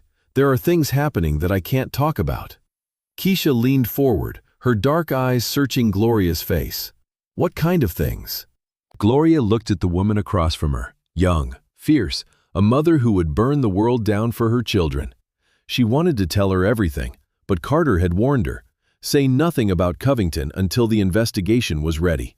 One wrong word, one leak, and he would have time to destroy evidence, silence witnesses, flee. "I need you to trust me," Gloria said quietly. "Can you do that?" Keisha studied her for a long moment. "My son comes home every day asking when you're coming back," she said. "He says the new lady doesn't know his name, doesn't save him a role." Her voice cracked. "You're the only person in that building who ever looked at my boy like he mattered." Gloria reached across the table and took Keisha's hand. "He matters, Keisha. They all matter. That's why I need you to keep marching, keep making noise, keep the cameras pointed at that building." Keisha squeezed her hand and nodded. "We won't stop, not until they give you back." The next day, Keisha went on a local radio show and talked for 20 minutes about Gloria, about the children of Glenwood, about the district's priorities. "They found $4,000 to prosecute a lunch lady," she said, her voice ringing with righteous fury. "But they can't find $4,000 to feed our kids?" The clip went viral on social media. Within a day, it had been shared 10,000 times. Donations began pouring in, not to the school district, but to a GoFundMe page that Keisha had set up for Gloria's legal defense. In 72 hours, it raised $28,000. Gloria sat in her living room, watching the donation counter climb on Marcus's phone screen, and could not speak. $28,000 from strangers, from people she had never met, in cities she had never visited, who had heard her story and reached into their pockets. Marcus showed her some of the messages people had left with their donations. "Miss Gloria, you're the kind of person this world needs more of. I was a hungry kid once. Someone like you would have changed my life. From one lunch lady to another. We see you, sister." Gloria read them one by one, her lips moving slightly, her eyes bright. She did not cry. She pressed her hand to her chest, over her heart, and whispered, "Lord have mercy." It was the closest she had come to prayer since the night she made her decision in the parking lot. But the money, the protests, the media attention, none of it was reaching the thing that mattered most: destiny. The girl was still at Riverside, still in the after-school program, still within reach of Covington's visits. And Gloria, stripped of her job and her access, could not watch over her anymore. This knowledge gnawed at Gloria like a rat in a wall, constant, invisible, maddening. She called Carter every day for updates on the CPS investigation. The answers were always the same: pending, reassigned, delayed. The system was moving with the glacial indifference of a bureaucracy that had been subtly persuaded to look the other way. One evening, about 3 weeks after the firing, Gloria's phone rang. She picked it up and heard a voice she did not recognize at first. Thin, young, barely above a whisper. "Miss Gloria?" Gloria's heart seized. "Destiny? Baby, is that you?" A sniffle on the other end. "Yes, ma'am. I'm sorry to call. I got your number from the school directory." There was a pause, and in that pause, Gloria heard everything. The fear, the loneliness, the desperate reaching out of a child who had no one else to reach for. "Destiny, where are you? Are you safe?"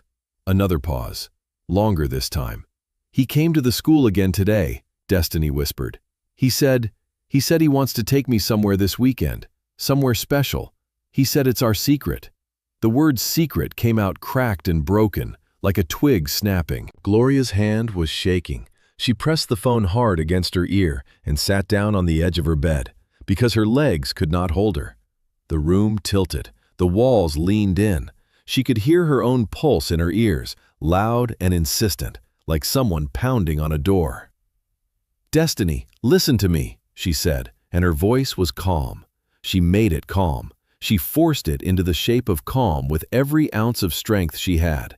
Because this child needed calm right now, not the screaming terror that was clawing at the inside of Gloria's chest. "Listen to me very carefully. You do not go anywhere with that man. You hear me? Not this weekend, not ever. If he comes to the school, you stay where there are other people. You stay where the teachers can see you." "But he said he'll be mad if I don't go," Destiny whispered, and there was something in her voice that made Gloria want to reach through the phone and hold her. "He said he'll tell people things, about me, about what we did. He said no one will believe me." The words came out in a rush, tumbling over each other like stones in a stream, and Gloria realized with a horror so vast it had no bottom that this was not the beginning. This was not a warning about something that might happen. This was a confession about something that already had. Gloria closed her eyes. Behind her lids, the room was dark and spinning. She breathed. 1 breath, 2, 3. When she opened her eyes, the room was still, and something inside her had changed. The fear was still there, but it had been joined by something harder, something that felt like steel being forged in a furnace. She knew what she had to do now. Not tomorrow, not next week. Now. "Destiny," she said, her voice steady as bedrock. "I need you to do something brave, the bravest thing you've ever done. Can you do that for me?" A tiny wet, "Yes, ma'am." "I need you to tell your mama everything, tonight. I know it's scary. I know he told you not to. But your mama loves you, and she needs to know. And tomorrow morning, I'm going to come get you both, and we're going to talk to a woman named Denise Carter. She's a lawyer. She helps kids like you. She will believe you. I believe you. Do you understand me?" Silence. Then, so softly, Gloria almost missed it. "You believe me?" Gloria's throat closed. She pressed the phone to her cheek and whispered, "I believe you, baby. I have always believed you." Another silence. Then, "Okay, I'll tell Mama." The line went dead. Gloria sat on the edge of her bed, the phone in her lap, and stared at the far wall where the shadows were gathering in the corners. The clock on the nightstand said 7:32. The house was quiet. The roses in the garden were dark shapes beyond the window. Gloria sat there for a long time, and then she picked up the phone and called Denise Carter. Carter answered on the first ring. Gloria told her about the call. She spoke quickly, precisely, without emotion, because emotion was a luxury she could not afford right now. Carter listened, and when Gloria finished, Carter said 2 words, "It's time." Then she said several more. She said she would call her contact at the DA's office tonight. She said she would prepare emergency paperwork. She said she would be at Gloria's house at 7 in the morning. She said, "This is going to move fast now, Gloria. Very fast. Are you ready?" Gloria looked at her apron, hanging on the kitchen chair. "I've been ready," she said. The night that followed was the longest of Gloria's life. She did not sleep. She did not try. She sat at her kitchen table with a cup of tea that went cold and then colder, and she waited. She thought about Destiny's voice on the phone, the way it shook, the way the word secret had come apart in her mouth like something rotten. She thought about Covington's face at the board meeting, that polished, pleasant blankness, and she felt a fury so pure and so focused that it did not feel like rage at all. It felt like clarity, like a lens that had finally been adjusted, bringing the whole blurred world into sharp, merciless focus. She saw everything now: the visits, the gifts, the bracelet, the phone, the Mercedes, the audit, the firing. It was all one thing. One long, calculated campaign to access a child and destroy the one person who stood in the way. Gloria had been that person. She was still that person, and tomorrow She was going to prove it. She called Marcus at 10 o'clock. She told him what had happened. She told him what was coming. He was silent for a long time, and then he said, "I'll be there in the morning, Mama." She told him to bring his calm, not his anger. He said he would try. She believed him, mostly. She called Pastor Holloway next. He answered despite the hour, as if he had been waiting for this call his entire life. She told him. He was quiet, and then he said, "The Lord has been preparing you for this, Gloria May. Everything you have endured has been preparation." She was not sure she agreed with the theology. She was not sure God needed to let a child be hurt to prepare anyone for anything, but she appreciated the sentiment. She thanked him and hung up. At midnight, her phone buzzed with a text from an unknown number. She opened it. It was from Tamika Williams. The message was 6 words long. She told me, "I'm coming apart." Gloria typed back, "Hold on, I'm here. Tomorrow we fight." Then she put the phone down, pressed her palms flat on the table, and breathed. In, out, in, out. The house ticked and settled around her. The refrigerator hummed. A car passed on the street outside, its headlights sweeping briefly across the kitchen ceiling. Gloria watched the light move across the plaster and disappear, and she thought about all the lights that had moved through her life. The fluorescent buzz of the cafeteria, the glow of Covington's Mercedes interior, the harsh overheads of the board meeting room. Tomorrow there would be new lights, harsher ones, the lights of accountability. And this time, they would not be pointed at her. Dawn came slowly, the way it always did in early spring, the sky turning from black to gray to a pale, uncertain blue. Gloria had not moved from the kitchen table. Her tea was long cold, but she had not noticed. She stood, stiff and aching, and went through her morning routine with the mechanical precision of a woman who had done the same thing 10,000 times. Coffee, toast, shower, dress. But instead of her cafeteria uniform, she put on the navy blue dress she had worn to the board meeting. And instead of tying on her apron, she folded it, carefully, along the creases her mother had ironed into it years ago, and placed it in her purse. She did not know why. It felt right. It felt like armor. Denise Carter arrived at 7 sharp, driving a gray sedan that she parked behind Marcus's truck in the driveway. Marcus had arrived 20 minutes earlier and was sitting on the porch steps with 2 cups of coffee, one of which he handed to Carter without a word. Carter was dressed in a dark suit and carried a leather briefcase that looked like it had been through wars. She shook Marcus's hand, nodded at Gloria, and sat down at the kitchen table with the efficiency of a general setting up a command post. She opened her briefcase and spread papers across the table. "Here is where we are," she said. "Last night I spoke with Assistant District Attorney Sharon Mitchell. She heads the Special Victims Unit. I have worked with her before. She is tough, thorough, and incorruptible, which is why she was not the one originally assigned to the CPS referral. That referral was deliberately routed around her. When I told her why, she was furious." Carter paused to let that settle. "Mitchell has opened a formal investigation. As of this morning, she has subpoena power. She wants to interview Destiny today, with a forensic interviewer, at the Child Advocacy Center. She also wants a statement from you, Gloria, about what you observed. And she wants your documentation, the notebook, the written account, everything." Gloria nodded. She had already placed the notebook and the envelope from her Bible on the table, next to Carter's papers. "What about Tamika?" Gloria asked. "She needs to be with Destiny. That girl is not going to talk to strangers alone." Carter nodded. "Tamika will be there. I spoke with her this morning. She's—" Carter paused, searching for the right word. "She's devastated, but she's determined. She wants to protect her daughter, and she wants Covington to pay."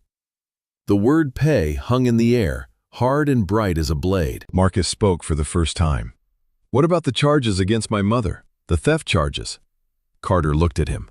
"Once the investigation into Covington becomes public, those charges are going to look like exactly what they are: retaliation against a witness.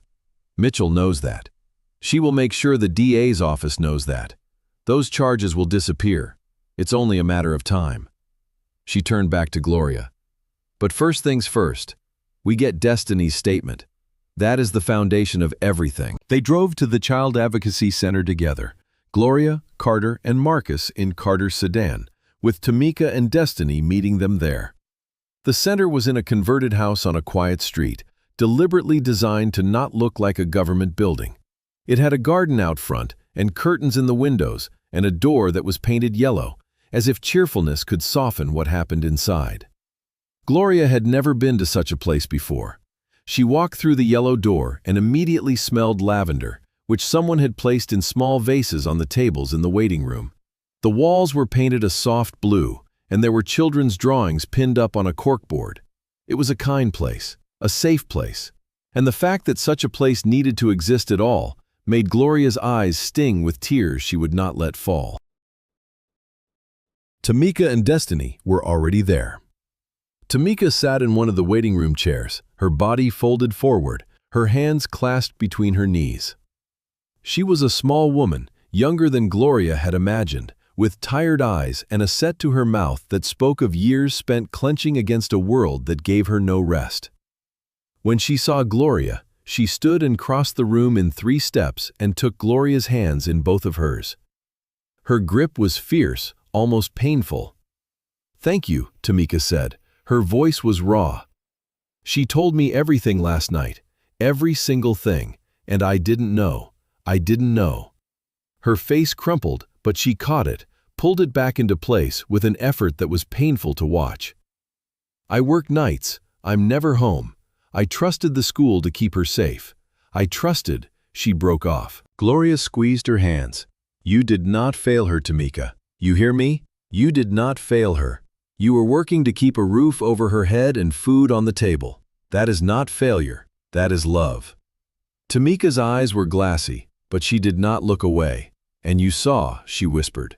"When nobody else did, you saw." Gloria nodded. "That's my job," she said simply. "That's always been my job." Destiny sat in a chair against the wall, small and still, wearing her purple backpack like a shell. Her eyes were wide and watchful, moving around the room with the careful scanning of a child who had learned to always know where the exits were. When she saw Gloria, something in her face softened. Not a smile, exactly, but a loosening, like a fist unclenching. Gloria walked over and knelt in front of her. She did not speak. She just held out her hand. Destiny looked at it for a moment, and then she put her thin hand into Gloria's broad one, and Gloria felt the girl's fingers curl around hers like ivy around a fence post. "Miss Gloria," Destiny whispered, "I'm scared." Gloria looked into those wide brown eyes and saw the 12-year-old girl she had been feeding extra portions to for 2 years. The girl who came to school early because her house was empty. The girl who wore the same 3 outfits and loved chocolate milk and read library books in the corner of the gym. "I know, baby," Gloria said, "but you're not alone anymore, and that man will never touch you again." The forensic interview took 2 hours. Gloria and Tamika waited in the hallway, sitting side by side on a bench that was too hard for comfort, while a trained specialist sat with Destiny in a quiet room with cameras and microphones. Carter was in an observation room with ADA Sharon Mitchell, watching through a one-way mirror. Marcus waited in the car because the building made him want to put his fist through a wall, and he had promised his mother he would bring his calm. He sat behind the wheel and gripped the steering wheel until his knuckles turned white, and he breathed the way Gloria had taught him to breathe when his anger got too big for his body. In through the nose, out through the mouth, slow and deliberate, like pouring water over a fire. When the interview was over, Carter came into the hallway. Her face was composed, professional, but her eyes were bright in a way that Gloria recognized as tightly controlled emotion. "She was brave," Carter said quietly. "She was very, very brave. And her statement is detailed, consistent, and corroborated by the physical evidence, the bracelet, the phone, the dates of contact." She looked at Gloria. "Your documentation matches her timeline exactly. The dates you recorded in your notebook, the observations you made, they line up. You gave this case a spine." Gloria said nothing. She looked at the closed door of the interview room, where Destiny was still sitting with a cup of juice and a stuffed animal the center had given her. And she thought about the first time she had made that girl a plate of toast and scrambled eggs in the empty cafeteria. She thought about how small Destiny had looked in that big room, and how she looked just as small now, and how the world kept failing its smallest people in the biggest ways. Ada Mitchell emerged from the observation room and introduced herself to Gloria and to Mika. She was a white woman in her 50s with sharp features and the kind of eyes that had seen too much and been hardened by the seeing. She shook Gloria's hand firmly and said, "Mrs. Patterson, your courage may have saved this child's life. I want you to know that." Then she turned to Tamika and spoke to her in a low voice about next steps, protective orders, safety planning, the timeline of the investigation. Gloria heard the words, but they seemed distant, as if coming from another room. She was looking at the yellow door of the center, the one that opened onto the garden and the street and the world beyond, and she was thinking about what came next. What came next was faster than anyone expected. Ada Mitchell moved with the urgency of a woman making up for the time that had been deliberately wasted by those who had tried to bury the case. Within 48 hours, she had obtained a warrant. Within 72 hours, investigators had seized Covington's phone and the hard drive of his personal computer. What they found was enough to make seasoned detectives go quiet. Messages, photos, records of payments to Destiny's phone account, GPS data showing the Mercedes at the school on dates that matched Gloria's notebook down to the day. And Destiny was not the only one. There were other names, other schools, other girls. Covington's predation was not impulsive or accidental. It was systematic, organized, and had been going on for years. He had hidden behind his name, his money, his donations, and the carefully cultivated gratitude of institutions that depended on his generosity. He had made himself indispensable so that no one would look too closely. And it had worked. Until a lunch lady in a hairnet noticed a black Mercedes in a parking lot and refused to look away. The arrest happened on a Wednesday morning at 8:15. Gloria was in her kitchen drinking coffee when Carter called. "Turn on the news," Carter said. Gloria walked to the living room and turned on the television. The lead story on every channel was the same. Richard Covington III, billionaire philanthropist and prominent civic leader, had been arrested at his home on multiple counts of sexual abuse of a minor, enticement of a minor, and related charges. The footage showed Covington being led from his mansion in handcuffs by two officers, his silver hair uncombed, his face a mask of disbelief, as if the concept of consequences was something that had never occurred to him. His lawyer walked beside him, already talking about bail. Behind them, the mansion's front door hung open, revealing a foyer the size of Gloria's entire house, with a chandelier that caught the morning sun and threw sparks of light across the manicured lawn. Gloria watched the screen with her coffee in her hand, and she felt nothing. Not triumph, not satisfaction, not relief, nothing. She was empty. The way you are empty after a long illness, when the fever finally breaks and you are left hollow and clean and very, very tired. She watched Covington ducked into the back of a police car, and she watched the car pull away, and she turned off the television and sat in the silence of her house. The refrigerator hummed, the clock ticked, the roses in the garden nodded in a breeze she could not feel. She sat there for a long time. Marcus called, Carol called, Pastor Holloway called. The phone rang, and Gloria let it. She was not ready to talk. She was not ready to be congratulated or consoled or asked how she felt. She felt empty, and she needed the emptiness for a little while, the way you need sleep after a long day, not because it is pleasant, but because it is necessary. She sat in her chair and looked at her hands, the hands that had scooped macaroni and sliced apples and gripped a steering wheel in a dark parking lot and held a child's fingers in a waiting room. They were ordinary hands, short nails, dry knuckles, a small scar on the right thumb from a kitchen knife. They were hands that had done extraordinary things, but they did not look extraordinary. They just looked like hers. The fallout was immense and swift. The school board held an emergency session the following week, and this time, the multi-purpose room was not just full, it was overflowing. People stood in the hallways and spilled out into the parking lot.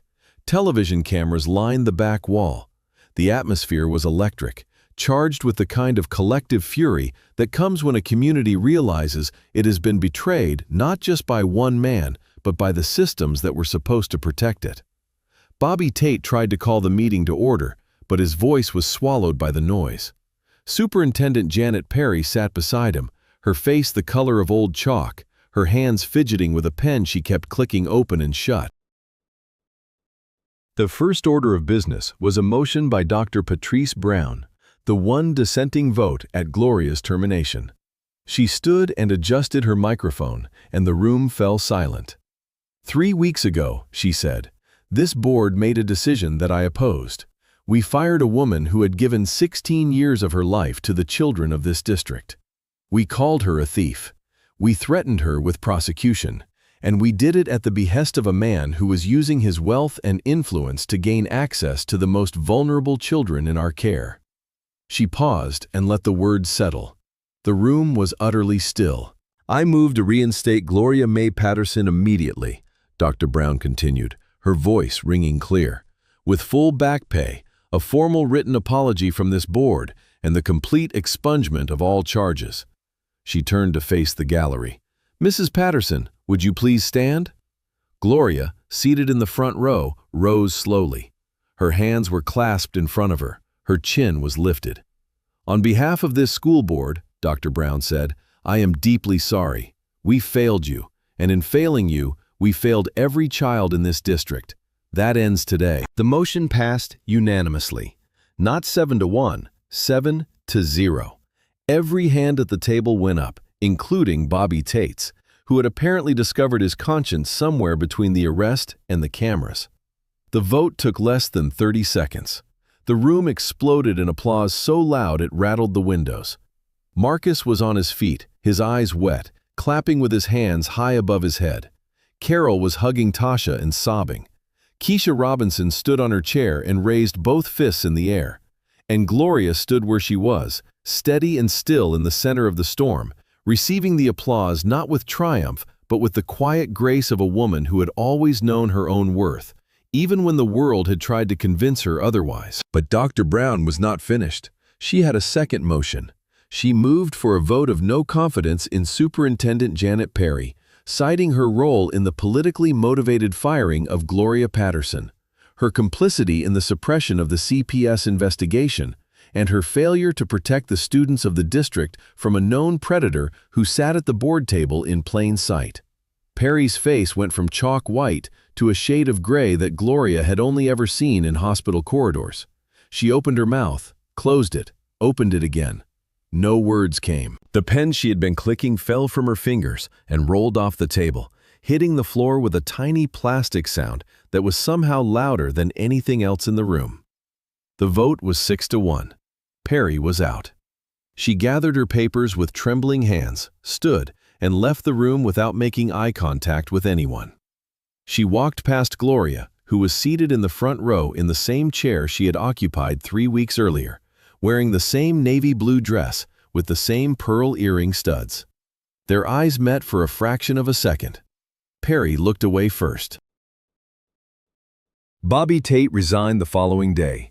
His letter of resignation, leaked to the Daily Gazette by an anonymous source, was 3 paragraphs of self-serving platitudes about serving the community and new opportunities. It did not mention Gloria. It did not mention Covington. It did not mention children at all. 2 other board members resigned within the week, citing personal reasons. The board was gutted, and the community, for the first time in decades, had the chance to rebuild it with people who actually cared about the children they were elected to serve. Covington's trial was set for the fall. In the meantime, he was held without bail, a rare decision by the judge, who cited the severity of the charges, the number of victims, and the defendant's demonstrated willingness and capacity to use his wealth and influence to obstruct justice and intimidate witnesses. The judge's words, read aloud in a courtroom packed with reporters and community members, landed like hammers. Covington sat at the defense table in an orange jumpsuit that clashed grotesquely with his salon tan, and for the first time in his life, he looked small.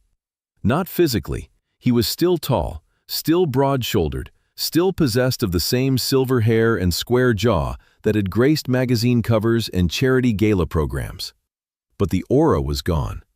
The power that had radiated from him like heat from a furnace had been extinguished, and what remained was just a man. An old man. in an orange jumpsuit, in a chair he could not leave. Gloria attended every hearing. She sat in the gallery with Tamika on one side and Carol on the other, and she watched the machinery of justice grind forward with the slow, relentless inevitability of a tide coming in. She did not speak to reporters. She did not give interviews. When a producer from a national morning show called and offered her a segment, "Your story is incredible, Mrs. Patterson. The whole country needs to hear it," she politely declined. "My story is not incredible," she said. "My story is what happens when you pay attention. That's all." The producer did not understand. Most people did not. But Gloria did not need them to understand. She needed them to pay attention. That was always the point. Just pay attention. The criminal charges against Gloria were dropped, as Carter had predicted. The district's legal counsel issued a terse, one-sentence statement withdrawing the complaint, as if $4,000 worth of food purchased by a woman out of her own pocket to feed hungry children was an administrative error rather than a moral indictment of an entire system. Gloria did not ask for an apology from the legal department. She did not need one. The $28,000 from the GoFundMe was more than enough to cover Carter's fees, and the remainder was deposited into a fund that Gloria established with the help of Pastor Holloway. The Riverside Children's Nutrition Fund, which provided supplemental food to students in need at every school in the district. The fund was funded by community donations and managed by a board of parents, teachers, and one very determined lunch lady who had just gotten her job back. Gloria returned to Riverside on a Monday morning in late May, 2 months after her firing. She arrived at 6 o'clock, an hour before her shift, because she wanted to be alone in the kitchen for a few minutes before the day began. She let herself in with her new staff key. They had changed the lock since her termination, which seemed fitting, and walked through the dark hallway to the cafeteria. The fluorescent lights flickered on one by one, buzzing and humming their familiar tune. The steel counters gleamed, the ovens were cold, the trays were stacked in neat towers. Everything was the same, and everything was different. Gloria stood in the center of her kitchen and turned in a slow circle, taking it all in. The yellow walls, the wobbly tables, the service window with its view of the cafeteria. Home. She reached into her purse and pulled out her apron, the navy blue one with the white flowers, the one her mother had sewn. She unfolded it, shook it out, and tied it behind her back. The fabric was familiar against her waist and hips, warm and soft, carrying the ghost of 1,000 days. She smoothed it with her hands, felt the frayed edges, ran her finger over the faded gravy stain near the pocket. Her notebook was still in that pocket. She pulled it out and flipped to the last entry, the date of her firing, the dollar amount, the total she had spent. She stared at the numbers for a moment, then picked up a pen and wrote one word at the bottom of the page: returned. Then she closed the notebook, slid it back into the pocket, and began prepping for the first lunch period. There was work to do. There were children to feed. Carol arrived at 6:30 and stopped dead in the kitchen doorway when she saw Gloria at the counter. Her eyes went wide, then wet. Then she was crossing the kitchen in 4 strides and wrapping her arms around Gloria with a force that nearly knocked them both into the soup pot. "Girl, don't you ever leave me alone in this kitchen again," Carol said into Gloria's shoulder, laughing and crying at the same time. "I had to deal with the substitute," they said. "That woman put ketchup on the fish sticks before she served them." "Ketchup, Gloria. Pre-applied ketchup on fish sticks." Gloria laughed, a real laugh, the kind that starts deep in the belly and rises up through the chest like a warm wave. "That is a crime against food," she said, patting Carol's back. "I'm here now. No more pre-applied ketchup, I promise." The morning passed in the comfortable rhythm of old routines. Ovens heating, trays stacking, milk cartons lining up in the cooler like little soldiers. Gloria fell back into the work the way you fall back into your own bed after a long trip. The body remembers even when the mind is still catching up. Tasha arrived and hugged Gloria without a word, which was unusual for Tasha, who usually had plenty of words. The hug said everything. Gloria hugged her back, and they got to work. When the first lunch period began at 11:15, Gloria took her place at the serving line.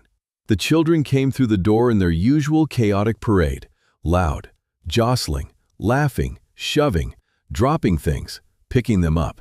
They saw her, and the reaction rippled through the line like electricity through a wire. "Miss Gloria! She's back! Miss Gloria's back!" The younger ones ran to her and grabbed her legs. The older ones grinned and high-fived each other as if they had personally orchestrated her return. Gloria greeted each one by name, the way she always had, the way she always would. "Good morning, Jalen. You want extra corn today?" "Good morning, Andre. I saved you a roll." Destiny came through the line near the end. She looked different, not dramatically, not in ways a stranger would notice, but in ways that Gloria, who had been watching her for 2 years, could see immediately. She stood a little straighter. Her eyes, still careful, had lost the shadowed distance that had haunted them in the winter. She was wearing a new jacket, bright yellow, like the door of the Child Advocacy Center, and her purple backpack was slung over one shoulder. The silver bracelet was gone. Gloria did not know what had happened to it and did not ask.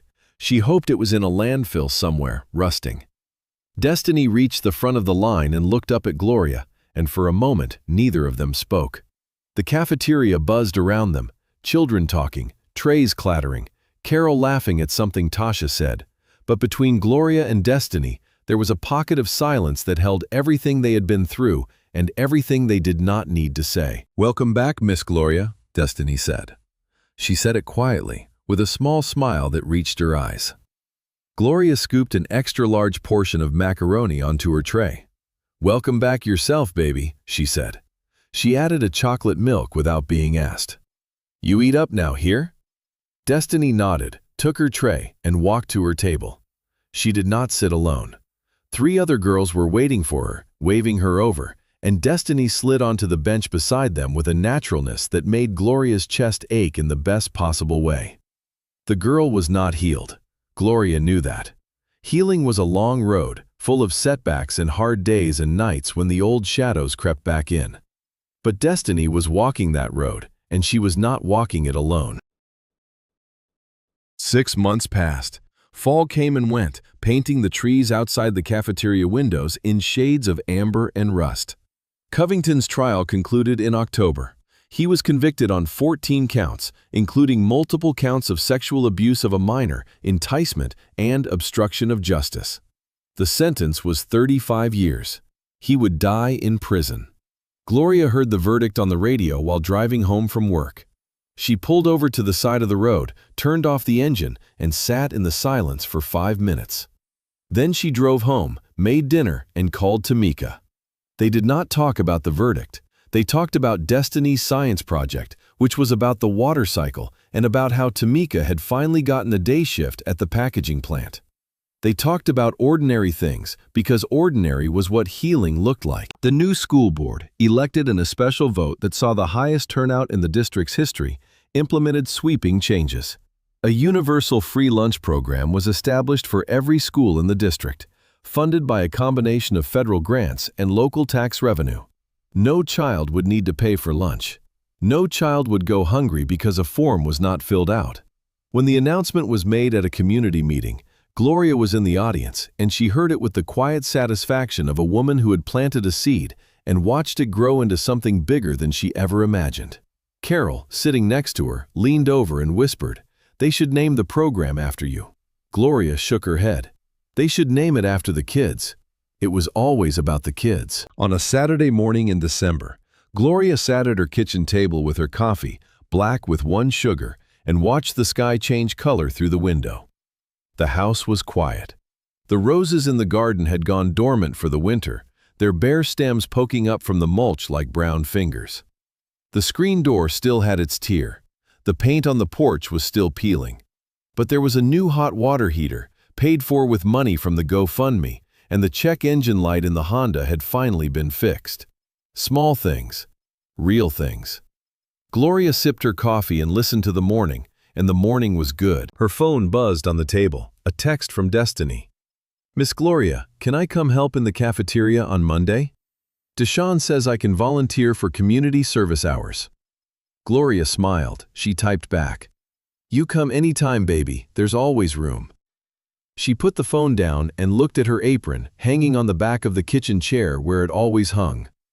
Navy blue with white flowers, frayed edges, faded gravy stain. Her mother's stitching, still holding after all these years. Gloria reached over and touched the fabric, running her thumb along the hem the way you touch something precious. Gently, gratefully, knowing its worth. Her mother called that afternoon. Evelyn was 81 now, living with Gloria's sister in Atlanta, and she called every Saturday at 2 o'clock like clockwork. "How you doing, Gloria May?" she asked, her voice thin but clear, carrying the same Georgia accent that 40 years in various cities had never softened. Gloria leaned back in her chair and closed her eyes. "I'm doing all right, Mama. I'm doing just fine." A pause. "I heard about that man, on the news.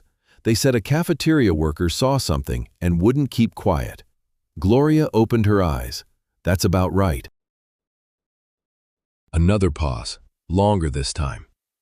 "I'm proud of you, baby. Your daddy would be proud too." Gloria's throat tightened. She swallowed. "Thank you, Mama." Evelyn's voice dropped to almost a whisper, the way it did when she was about to say something she had been carrying around for a while. "You remember what I told you? When you were little?" Gloria nodded, even though her mother could not see her. "You said, when you see wrong and walk past it, you become part of it." Evelyn was quiet. Then, "You didn't walk past it, Gloria May. You never have. And that's everything.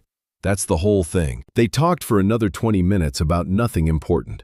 The weather in Atlanta, Evelyn's cat, Gloria's sister's cooking, Marcus's new girlfriend. When they hung up, the house was filled with the golden light of late afternoon, and the shadows were long and soft on the kitchen floor. Gloria stood, washed her coffee cup, dried it, and put it away. She straightened the chairs. She wiped the counter. She walked to the living room window and looked out at Maple Court, where the streetlights were beginning to flicker on one by one, casting pools of warm light on the sidewalk. A group of kids rode past on bicycles, their laughter trailing behind them like ribbons. Gloria watched them until they disappeared around the corner, and then she turned away from the window and went to prepare for tomorrow. Her apron was where it always was.